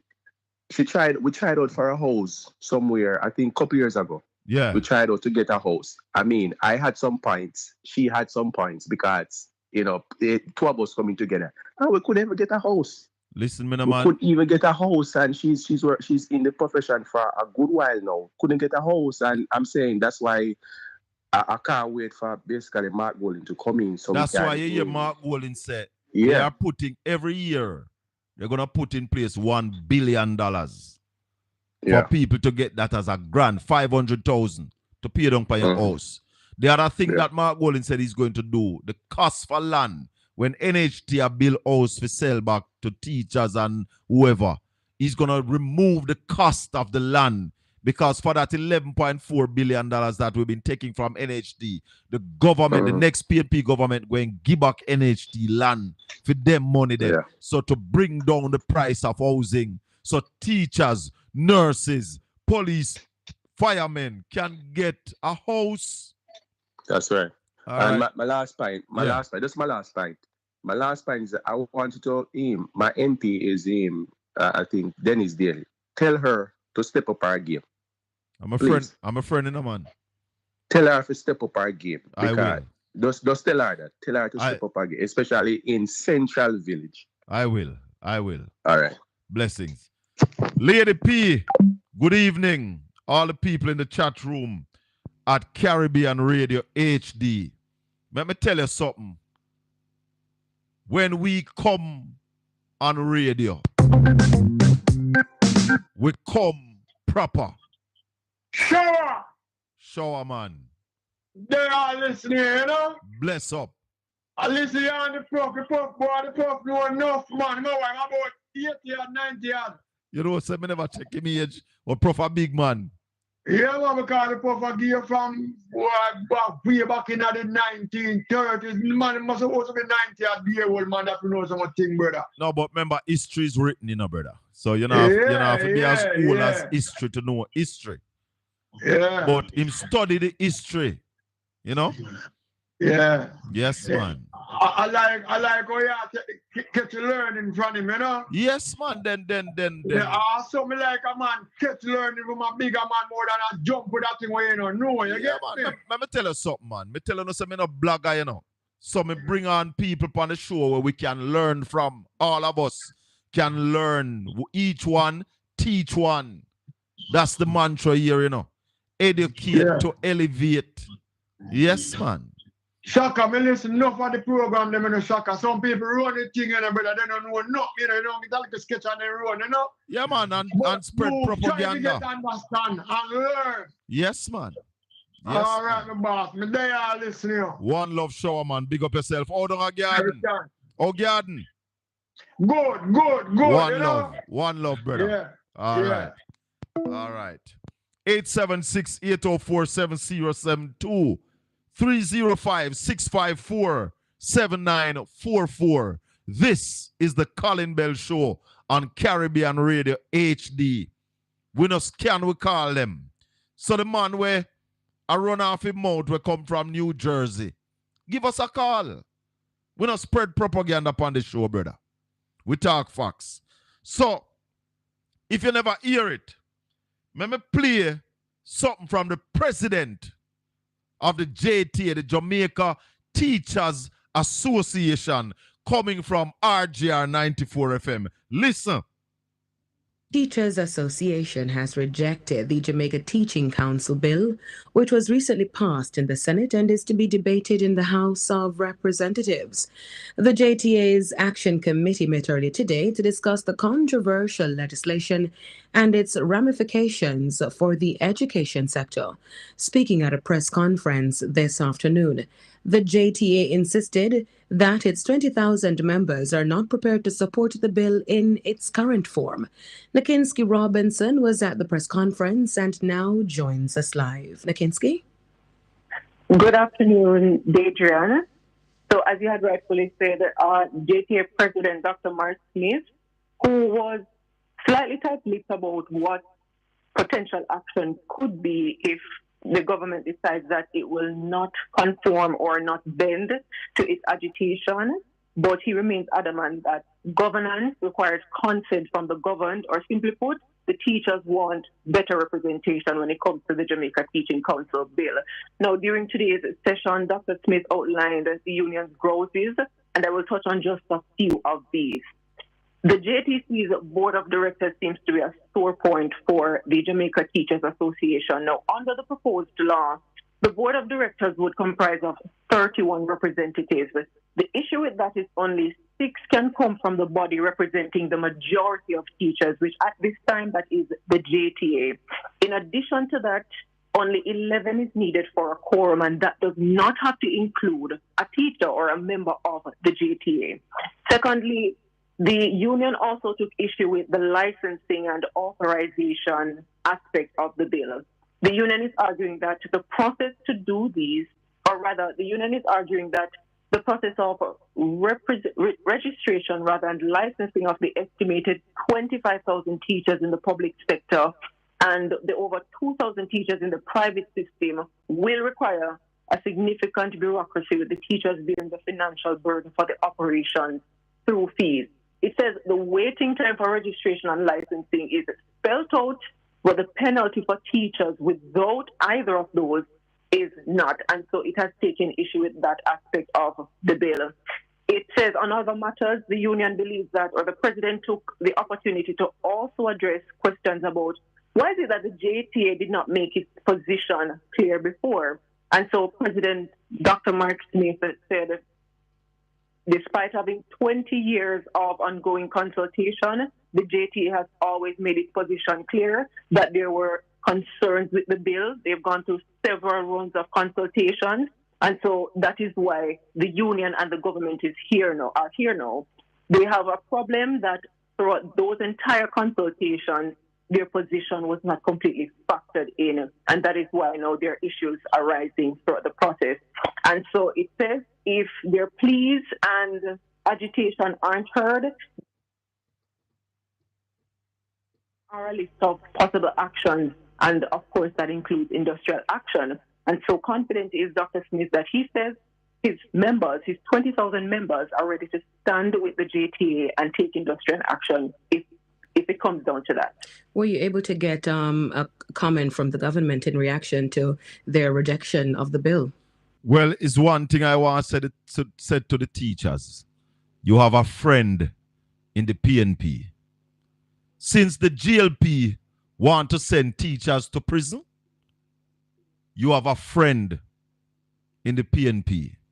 And early out in the piece, right as they pass it in the Senate, you heard the Senator, Damian Crawford, Shadow Minister of Education, said no.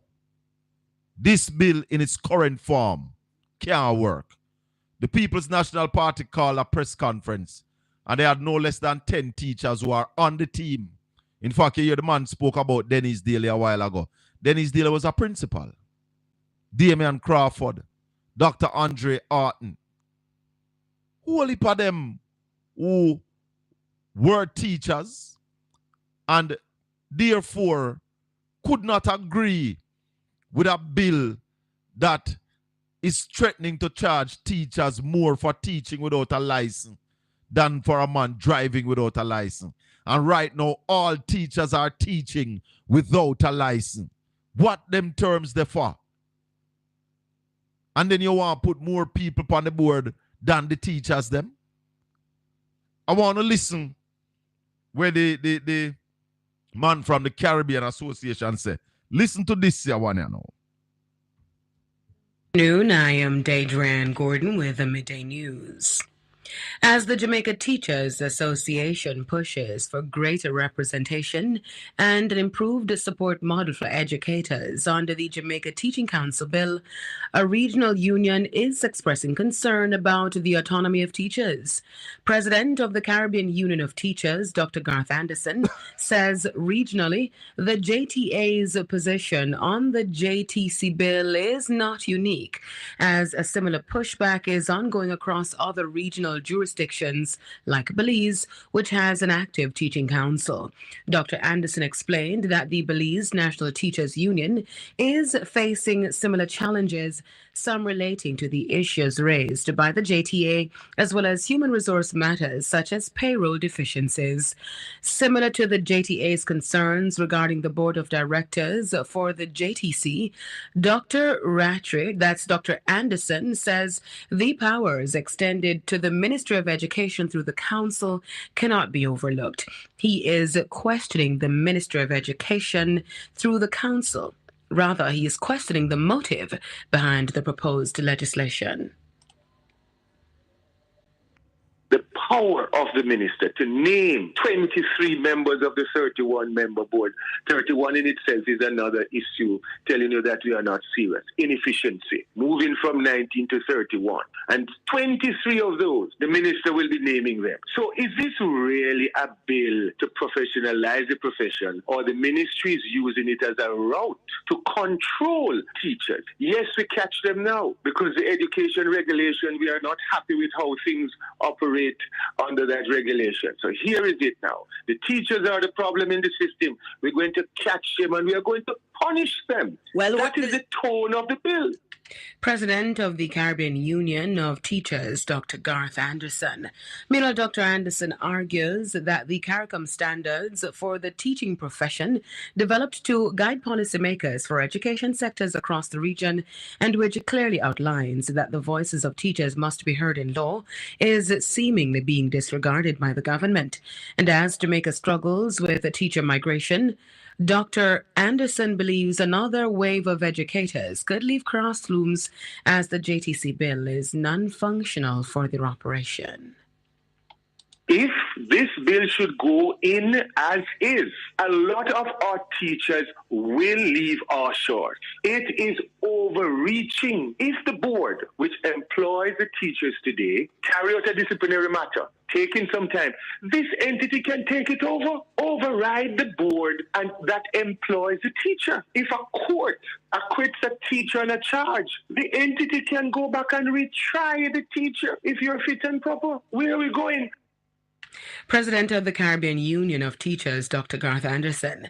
He was a guest on the morning agenda on Power 106 FM. During Monday's press conference, JTA President Dr. Mark Smith said there are several countries that are prepared to accommodate Jamaican teachers who intend to leave for better conditions. Tell her. It just come to me. It just came to me, people. Why this government would be doing this? They want the teachers to leave. They want the teachers to leave to make our children dunce and dumb so they can tell them when you have 2 consecutive quarters of negative growth that the country is not in a recession, because the children wouldn't be able to read and write and think critically. We can't say not more than that. This government is putting an effort forward to run away our teachers. Megawatt said teachers give the world doctors, lawyers, judge, police, politicians, prime ministers, presidents, soldiers, etc. Let us stand with our teachers. Non-political. Teachers are the mothers of tomorrow. Let me tell you something. We have to build a strong education system in our country. That's why I told you earlier, I saw a TikTok show going on today. And I tried to, I sent a message. And when I send the message, them block me. Can't send no more message. Because they don't want the people to know the truth. These people who are labor rights surrogate don't want people to know the truth. Me see one said them are sue Obi and Jeffrey Tavares because they call them liars. They are a set of liars. I told you right here that they said it's going to be a battle for the truth. And I told you that truth and the GLP don't have no lot nor part. Why? Why you want to run with teachers? You're setting up a teacher council to professionalize the teaching industry or the teaching profession. And you are saying that if you catch me driving without a driver's license, it's about anywhere between $10,000 and $50,000. But if you catch a teacher who would have been registered some time ago, or is it a money making thing? Because you have to pay for register. But as you hear Mr. Anderson say, it seems like they want to control the teachers. Because on the board of 31, which is too big, only 6 teachers. Rubbish. It is teachers who should make up the board, if this council is to benefit the teachers. It don't sound like the board is set up to benefit teachers. It sounds like to prison teachers, put teachers under pressure. Teachers, I say to you this evening, you have a friend in the People's National Party. The next Minister of Education, Senator Damian Crawford, himself is a teacher. And right away the man pick it up and said, no, we can't support this. But you know one of the things too that is coming to me? I whole heap of the labor right them not read the bill, you know. Even some of the senator them never read that bill. I can't believe they read it. They did not read the bill. Hence, they are agreeing to pass that kind of bill. Because whole heap of them have family where teachers and friends where teachers.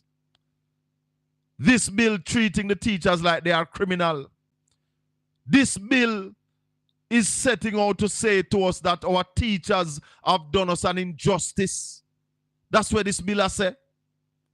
This bill not recognizing the work that our teachers have put in over the years with limited resources, little bit of pay. Time come. That's what me I tell you now. Time come for a new direction. This administration has outlived any usefulness that it had ever had.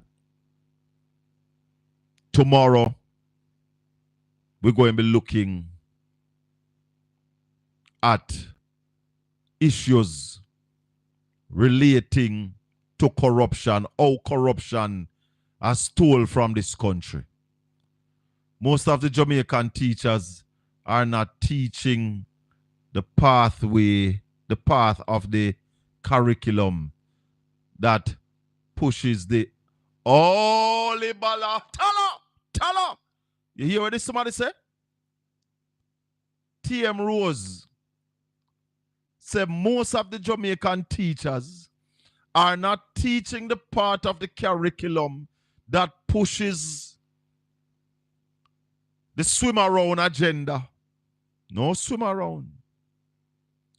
So the government vex and want to send them to prison. So what about the teachers who can't leave the country, Colin?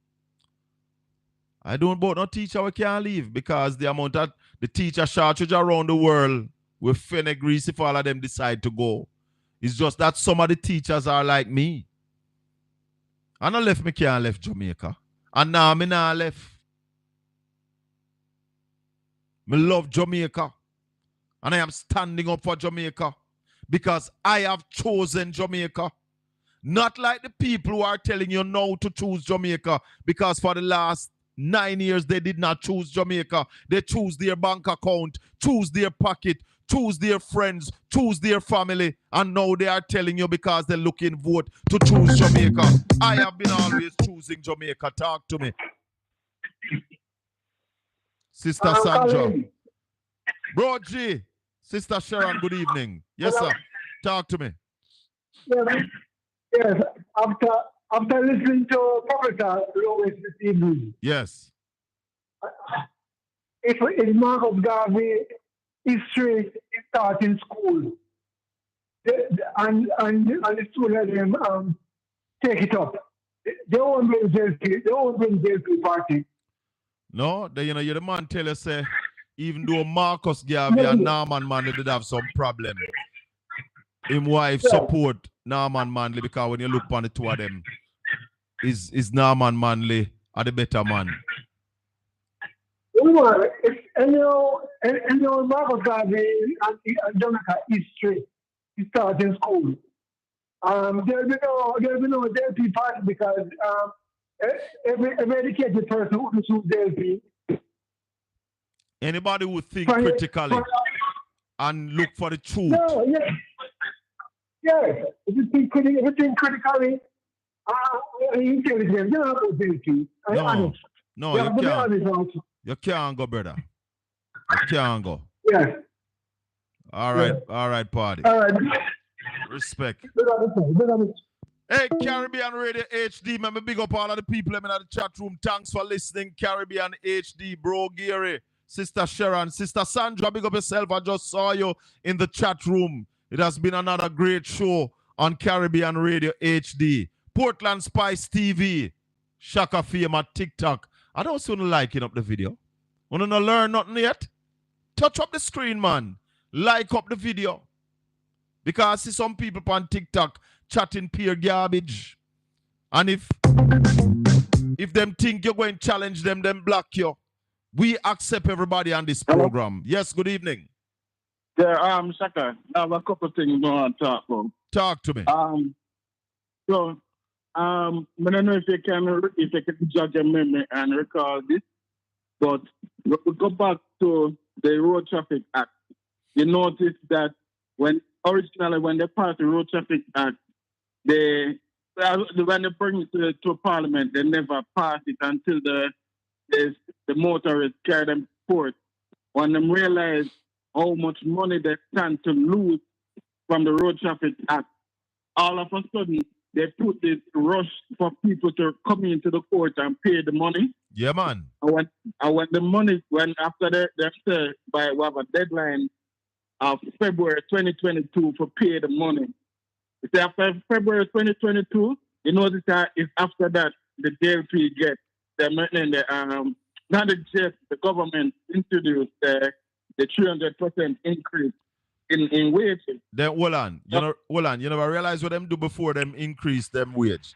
Them tell the teachers and everybody say, see, if we not accept this now, we not gonna get it.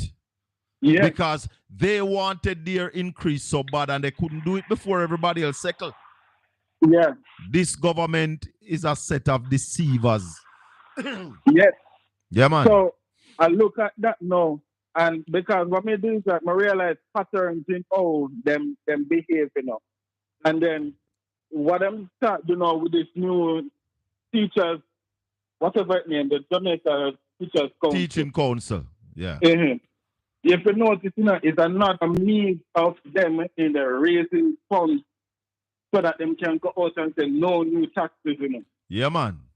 Yeah, man. So at that them are doing. So what would I love for you to know, Saka, when time PMP win, wanted to tell Mark Golden first, and he's Damon Crawford. If when they get to talking, tell him this. In schools, we want to minimize European history and teach Jamaican history. Because enough people in this country don't know Jamaican history, especially from the political standpoint. I understand that there's going to be a push for civics in school. Yeah, man. Mark Golden said we bring back civics. Jamaican history more than European history. Yeah, man. And you need to know how your country is governed. You need to know the laws of your country. You need to understand your own constitution. Yeah. Yeah, man. All right, my brethren. Yeah, man. All right. Respect. You see, Roman, I hear the Prime Minister talking about domestic violence. And every time I hear this Prime Minister talk, everything when him say point back at him, because he's talking about clamping down on domestic violence. And you are endorsing a man who is on video beating a woman with a stool mercilessly. And it's all right. It's all right. Well, Robert Brown, you're saying that teachers must begin to stand up and let their voices be heard, especially against corruption and other nation-building decision matter. Well, let me tell you something. The teachers, they have said it. Don't know if you heard the clip. That if it takes industrial actions, they are going to do it. The teacher's not going to take this one. 876-804-7072. Good evening. Yes, Colin. Yes, Colin. Marshay. Medea, man. Medea. I tell you something. Yeah. You see, the police, when they say they support, if the police stand up for rights, you see, then say them a PNP. I know. You see like how the teacher then stand there now? Hold on now. Hold on a little bit. Them support this police. But Rowan, when name Rowan James. They on suspension because him talk up for the money. Exactly so. Hold on, Marshy, hold on. Hello, good evening. Hello. Yes, sir. Good evening. Hold the line, please. Coming back to you. Yeah, Marsh. Yes.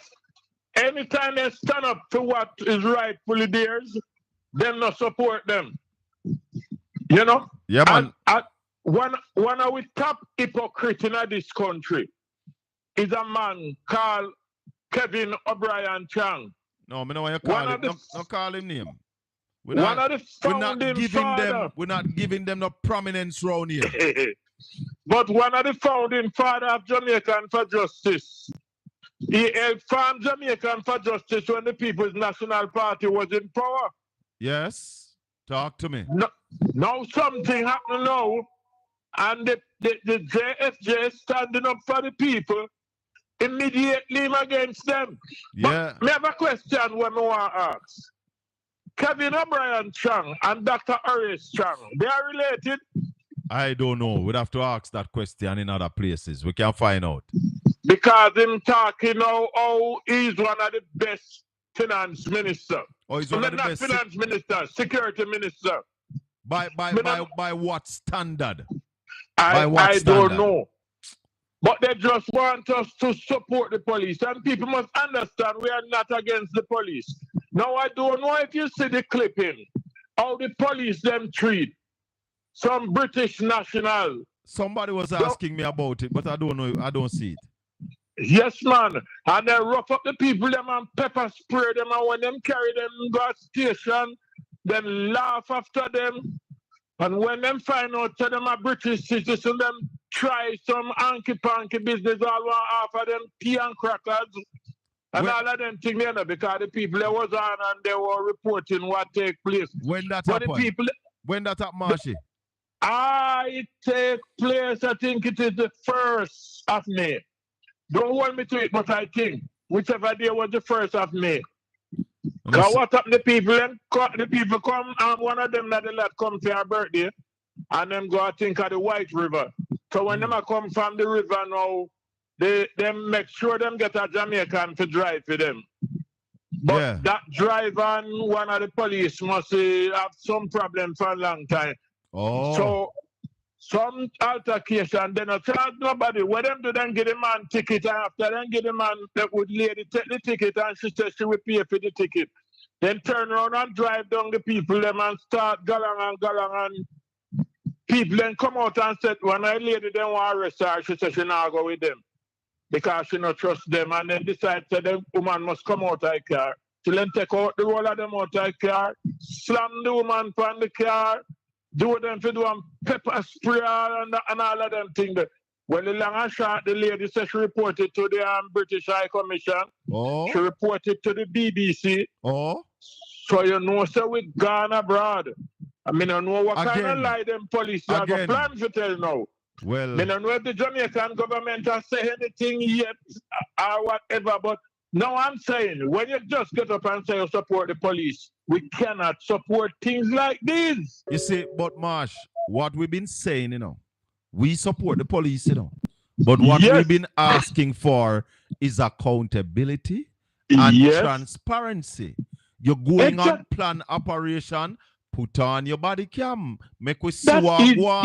So when you're accused of things, you can say, here are the pictures, see the video here, look at it. And that's where I ask for, you know. That's all.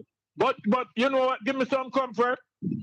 And because I use the government, I use the police, you know. Oh yes. But yes. Them I use them technically, but a lot of police that they know it's a foolishness government are going with. Yes. You understand? So when name gone abroad, you know, people like station like Al Jazeera, CBS, CNN, and all of them think that we gone. Well, we'll see. Now, I will go look for it. What Ed Bartlett going to say concerning tourism now? Well, this is going. You have to do some damage control. And where the Prime Minister goes, because him support the police, you know. Can't take back your word now. Well, let me tell you something. Anytime you call for accountability, you're against the Prime Minister, you know. So you must have to understand where the Prime Minister is coming from. Because with the Prime Minister situation right now, and he wants to run in the election, then him no nothing with accountability. Anything where you call for transparency and accountability, the Prime Minister will come out against it. Well, as far as we know right now, as somebody rightly said, any candidate the JLP, have you know normal? The candidate, you would have put up the candidate for a year and the Prime Minister name would be beside that candidate. Yeah. Them said they don't want it up many times because the Prime Minister right now is a liability. And from the name up there, nobody don't want to hear nothing from him. Well, every member of the GLP who sits in the parliament now, they are a suspect for illicit enrichment. Marsh, every one of them is a suspect. They are all suspect. The Prime Minister could settle this thing very, very simple and easy, you know. How so? Eh? How so? Just come out and talk the truth. Marsh, later. Little more than a call I will. All right, sir. Good. Yes, caller. Good evening. Thanks for holding. Caller, thanks for holding. Go ahead. Hello, good evening. Yes, sir. Yeah, man, you have to turn off the instrument in the background. You can't listen to me upon that. Touch up the screen over TikTok. Touch up the screen. Subscribe to the channel on Portland Spice TV. Talk to me, caller. Yeah, well, I ask a question. Yeah, whenever them government forgive, for instance, the government to give a raise to the people, then say it attract what interest rate. Yes. So I ask you something, and it had, and then say attract interest rate, and it had, and it hard to give. Yeah, break up, man. Yeah, break up. I now understand where you say. Start over. Yeah, they whenever the government to give a raise to the people, them say that track interest rate. That track interest rate? I don't understand you. Continue. Let me see me get where you say. Our interest rate already, well, anyway, them raise what them get over 200%. It not affect anything. You mean the government members them? Yeah, when I get them. Of course, it must affect the salary bill in the budget, because our salary bill is too high based on the budget where we have. Yeah, so and the matter is small, we then give to people at times. Remember times say them can't give because our interest rate or something like that. It will affect the debt to GDP. Yeah, that's so what I say. Them big raise, affect them things. Yes, of course. It must. Hey, so what kind of hypocrisy that? Then you see, this government is all about hypocrisy, you know. All about hypocrisy, my brother. That's what this government is about. Just listen to the Prime Minister when he speaks. It's about hypocrisy and deception. Yeah, this Prime Minister is so despicable. Yeah. Yeah, I'm so despicable, you know. Anytime him so soft skin. But look what the man do weekend. Look what the man do Sunday. The man went to Usain Bolt's father's funeral. Can you imagine that? Usain Bolt lost over $2 billion in SSL. And we have not heard the Prime Minister made a statement on it. You not think, tell me, you're a father? Are you a father, sir? Yes, sir. You don't think the money where Usain Bolt lost had an effect on Usain Bolt daddy? Of course. Must. And a me boy. And it bother me every day. And the Prime Minister went down there. A lot of people was asking, how come the opposition leader never go? Well, let me tell you. On Sunday, we had the funeral of former Member of Parliament for West Portland, Errol Jiggs-Ennis. Sunday was his funeral, and the opposition leader was at that funeral in Buff Bay. All right? But I want to say something more about another funeral. Because Samuel Frati Dixon was laid to rest on Sunday. And let me tell you something. The people who arranged the funeral, thumbs up to the item. Whoever arranged Frati send off, I am giving you a thumbs up because I know the man personally. The man was like a daddy to me. So I know him. And the send off where Frati get between Friday to Sunday was fitting of the man I know. And I am saying thumbs up to the people who arrange Samuel Frati Dixon funeral. Continue with the argument, Carla. Yeah, and I want to say this Prime Minister, man, him lose it, man. Him need to go. Yeah, he has lost. Him don't have no integrity. So that's why him can't speak on certain the most important thing of the country. For instance, he must say crime is so high and it's a problem to him. And he must say shoot to kill, and him not spend no farmer policy to rehabilitate the youth them. Him just want to kill out the youth them. Where is the policies to save the youth them? Yeah. Where is the policies to save the youth them? I don't know what policy, my bill. Yeah, that you instead of you build state-of-the-art factories, you talk about building state-of-the-art prison. Oh, you need to build policies that save the youth them, teach them skill and things that they can get work and help themselves. A country without vision, if people perish. Right? Yeah, where there is no vision, the people perish. People perish. You understand? And him not seem to have no vision right now. So you need to go. You can't come spend a decade. A decade you spend right away and now you have to talk about your one third term fee. To the people, I can't go so. After you take two for yourself. Little more. You take two for yourself. Little more, brother. Little more. Yeah, man. All right. Let me tell you something, Miss Walker. Let me tell you something. If honesty was life, you wouldn't have none. Because obviously, you don't know no honesty.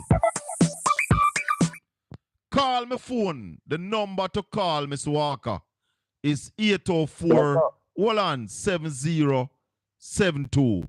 Call my phone and challenge my argument. Go ahead, caller. Shaka, I'm no politician, right? Huh? I'm no politician. I serve the JCF, right? I serve the JCF proudly, right? Yes. Listen to this. Do you know who the illicit 7 is? No. Just look at the MP. Just look at the MPs who are working real hard right now. Just look at the 7 of them who are working real hard right now to prove something. They are the 7. And which 7 that I work real hard? Tell me. Who's giving boss? Who's giving boss? Yeah. Who's giving water in St. Mary? Oh. You just think about who's giving bond. Oh. I'm just gonna say that's all I'm saying. Yeah, man. Me like what you said. That's all I'm saying. They as an ex police of the JCF. Yes. That's what is going on in Jamaica right now. They're working real hard. They are the 7. And one more thing, Shaka. Yeah. You know Bigger Young? Yeah, man. You look just like him. I'm Bigger Young. Long time. Me look like him? Yeah, I'm Bigger Young. I'm Bigger Young, not a young. Okay? No, brother. No, brother. Me not look like that, man. Listen to me. Bigger Young is not a young. And I'm telling you, I know Bigger Young from 5-year-old. Bigger Young just got the name Young. Young is a Chinese man. Okay? Come on from my phone. All right. Later, brother, later. Respect. Yes, man. Let me tell you something. Labor rights can't take truth. So Miss Walker, I know the truth I beat you like a hammer. And who send you over here? Because you want to learn something and you want to hear the truth. So that's why you're forward. And I am saying to you, anybody who say we not talk truth over here, so come with the truth. We don't do it like the GLP blogger them. Where when you lick them block you or kick you out of the box. We don't do that. We listen to your argument. And if it makes sense, we agree. If your argument not ready, we dash it away. Because you can't come over here, so come tell no lie or brainwash nobody or come with no misinformation. Because we say knowledge is power. And we are informed over here, so on this platform. So, we know that the truth is an offense. Oh, let me tell you one more thing. I sent a WhatsApp message to the Minister of Transportation and Member of Parliament for West Portland. I sent him a WhatsApp message, yes, to Mr. Darrell Vaz, inviting him on this show tomorrow evening to talk to us about the arrangement for the school bus where we see the parading with. Because I, Colin Bell, is the person who called for the school bus and called for the JUTC bus for come to Portland. And yesterday morning, me see them carry the JUTC bus. And me, Colin Bell, called for it, for the JUTC bus. And them wait and wait and wait and suffer the picnic them. Because Shaka Fame say, bring JUTC bus come to Portland. Well, me see it yesterday morning. Them bring JUTC bus come yesterday morning. And when me tell you no, say I me them listen to. I'm not go on like a joke me I make. I'm not go on like a joke me I make. Ask the people of Portland. I hears me there on Styles FM for. And social media. And when the children of Happy Grove couldn't go to school, because there was no transportation, me say bring JUTC bus or get some coaster.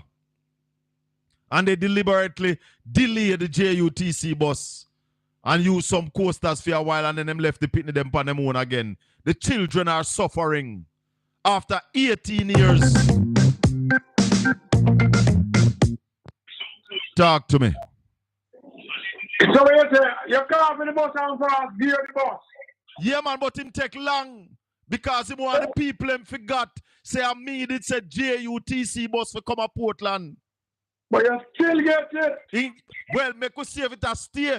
Me invite him for come here so tomorrow evening for your interview. Because I'm eh? When you hear you say you come from town and you see one, don't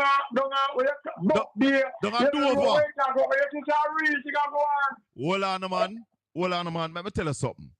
Yeah. Anything for the children, I applaud. It's good. Yes, man. I have to support it. And you see if them carry the bus come for real and I run the bus good, me give them a ticket for that. You hear me? Give them a ticket from now at the end, brother. Big up Vaza, brother. Hold on, man. Me want to know the arrangement. So you wait till tomorrow when you come on about the program. Him no respond to my message. Me say him read it. But him not say nothing. I want to time me interview him now, shower man. Yeah. You think me never interview him yet? Well, send back a WhatsApp to him because I want to hear him tomorrow. No, man, like how your friend call him and tell him, say, make certain him forward tomorrow evening. Make we have a discussion. All right, Sammy, I hear you. We are doing good enough. Well, hear what now? I want to see him debate Doreen Campbell on West Portland. And I want to see Anne-Marie Vaz debate Isaac Buchanan up at East Portland. We have to have the debate them. Anybody when not run from the debate, not forget no vote. But you hear me? Talk to me. You know what I'm saying? Anne-Marie got kick where Isaac put door. Make we see now. All right. Make we see. Yes, make we see, man. We there, you know, come to the election night and make sure your program up, you know. Every time Labour make a lead, me a call you. Election night, me now broadcast. Me in the street. No, man, why you be there and back up over see come back, brother? Then that me go in the street. Oh, you go in the street, yeah. And then hold on now. Me I left Port Antonio. Me I leave Port Antonio 7:30. Yeah. And you see 9 o'clock. Yeah. Me had a PNPHQ a celebrate a victory. Mark my you're word. Mad, man. You're mad. mad. Off me I take a HQ election night. But you can't broke the vase. The vase broke already.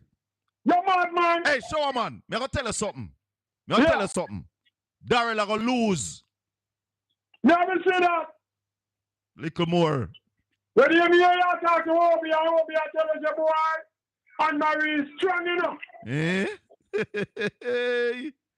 What a night. You know, see the man afraid for call the election. I want to make him afraid for call the election. We're not afraid to call no, brother. We're making him spend out a little money on him. Don't do the money. Oh. I 4 years now a campaign. Don't do the money. Mark Golden money can't done. He's not going to take the money and spend. What? He's not going to take the real money. You see, but Peter Bunty did spend 1 million. Pay a light bill and the robot. Did you remember? Mark Golden not different. Mark Golden humble. Mark Golden money can't done. Little you more. Know Little more. And the money we are use with, and the money we are using in this election, I vote. Yeah. I don't know vote. We have to come down. What are going to buy? We not buy vote. We not buy no vote. Third term road waiting. Third term? You better be. You hear what Mark Golden say when I? You hear Mark Golden? When the right time come. Some are going to charge for corruption. Yeah. Fire on the most pay them think a cold breeze. Yeah. You better know. Little more. Yeah. Let me tell you something. I don't want to spill too much of the beans, you know. I don't want to spill too much of the beans. But election night, me I leave Port Antonio 7:30. And by 9 o'clock, me at that party HQ celebrating this victory. Remember, me tell you that. New day is dawning. That's why Andrew hang on and I scrape everything before him go. Because he knows that time come. Time come. And let me tell you this. Wagwan. Yeah, Wagwan. Me there, you know, man. Where I say? Yeah, man. But that's a touch base. Just put me there and list the program, man. You don't know. Big up, man. Respect. As I say, you don't know. Yeah, man. Big up yourself, you know. Big up yourself. Yeah, man. We have to get out the liberties, them, man. So they not go on with nothing, you know. Them not go on with nothing. They have filled their pockets. They have filled their pockets and they are now fat cats. And the country. Yeah, man. That's all they do. The country is in a dilemma. Yeah, man. The country in a dilemma, man. Them crash the country. Yeah, man. Big. Crash the country. Big time. No growth agenda. Yeah, man. Nothing. Food prices high. Yeah. Everything sky high. People can't send their kids to school. People can't buy food. Talk to me. Everything. Yeah, man. The players are weird, brother. Weird. Yes, sir. We have to get them out, man. We have to get them out. All right, no brethren. Enough respect. Yeah, man. Enough love. Respect. Yes, man. Yes, my listeners and my viewers and subscribers. If you have not yet subscribed to Portland Spice TV, please subscribe. Click the notification bell that whenever we are on, you are on. TikTok. Shaka Fame at TikTok. Take the plus from in front of my face. Move that plus there. Yeah, move it. Yeah, follow me. Because on TikTok, we are planning a Monday night show called Monday Night Selectors at the Fight. Make certain to check it out. Monday Night Selectors at the Fight. It's going to be a musical tune, a showdown every Monday night. Yeah, man. Wagwan. Yeah, blessing. One love. Yeah, man. About the teachers. Yeah. Yeah. Hold on for me. Hold on. Hello, good evening. Yeah, Shaka. Yeah, Marshy. Me just have to tell you this. Me said something a while ago. Listen now. Me, I don't need daily constituency, me, no. Yeah. Me a cluster manager. All right. For a certain cluster. You see, election day, you see, when the preliminary go on, yeah, and the box them left and I go accounting center at Tottenham Partner, through electoral office, we have enough people today because me have find my way up to Hope Road. I will because see you there. Party headquarters. I will see you there. But like you call already, me have a caller holding. Little more. Yes, caller. Sorry about that. Go ahead. Yeah, hello. Yeah, man. You say you're calling about the teachers. Yeah. Yeah, pertaining to the teachers, me and a lot of people on the group, we have social, we have some discussion on the things that will affect us as citizens. Yeah. Yeah, so me and some of my crowd, their family members and friends, we come to this conclusion that the government strategically destroy the education sector. Yes.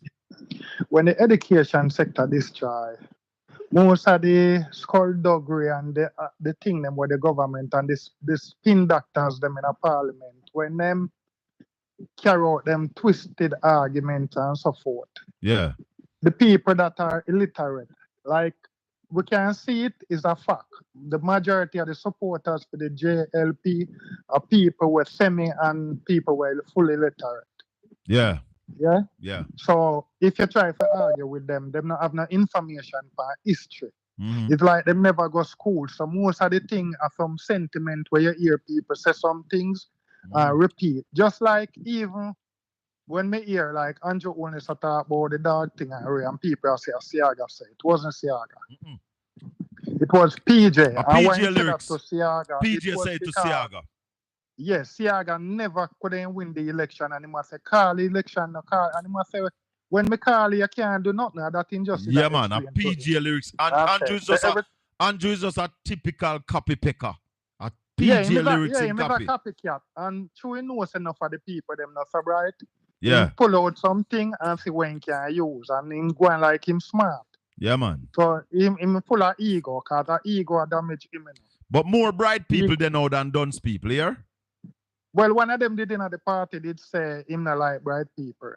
Well, yeah, tough than it. Because you know that I go crushing ego. Because when you want to say something and I'm going to show you say a foolishness you talk or him have to go have a whole heap of attack to deal with you. Yeah, man. Because when you put a point and him put it down and then he do it regular, the most is a boy come like he's a fool.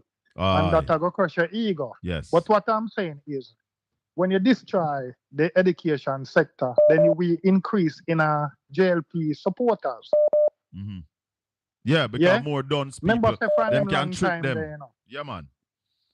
For a long time there, me and man were living in a city, I mean, know enough man first time where used to be shooter down a garden and ream and jungle thing there. Yeah. I saw man we can't read and write. All right, brother. May I take our next call here?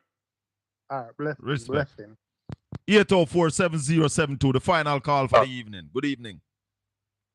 Hello, Shaka. Good evening. Blessings, so, I don't have much to say still. I just want to ask a question, right? Go ahead. What is it that you did to Marlon the other day?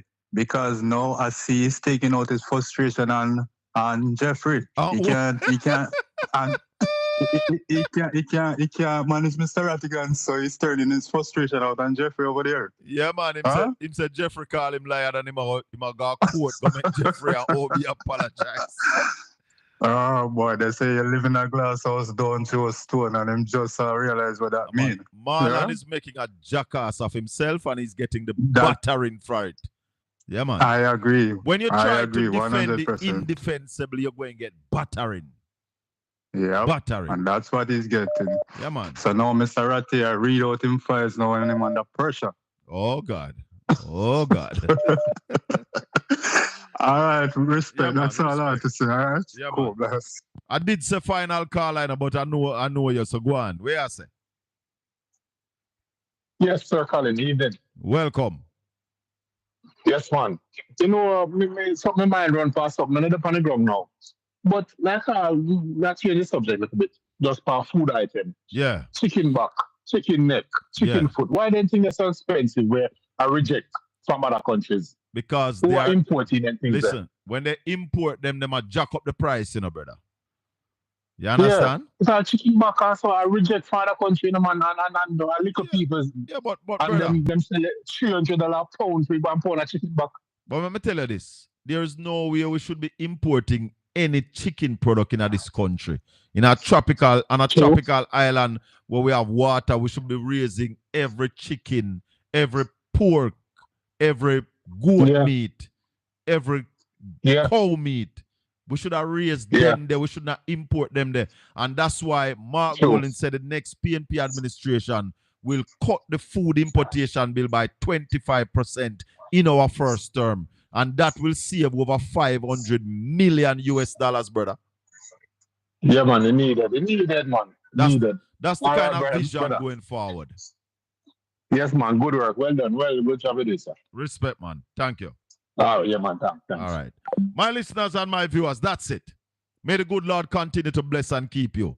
Make his face shine upon you and be gracious unto you. The Lord lift up his light and give you his peace. Now until we meet again.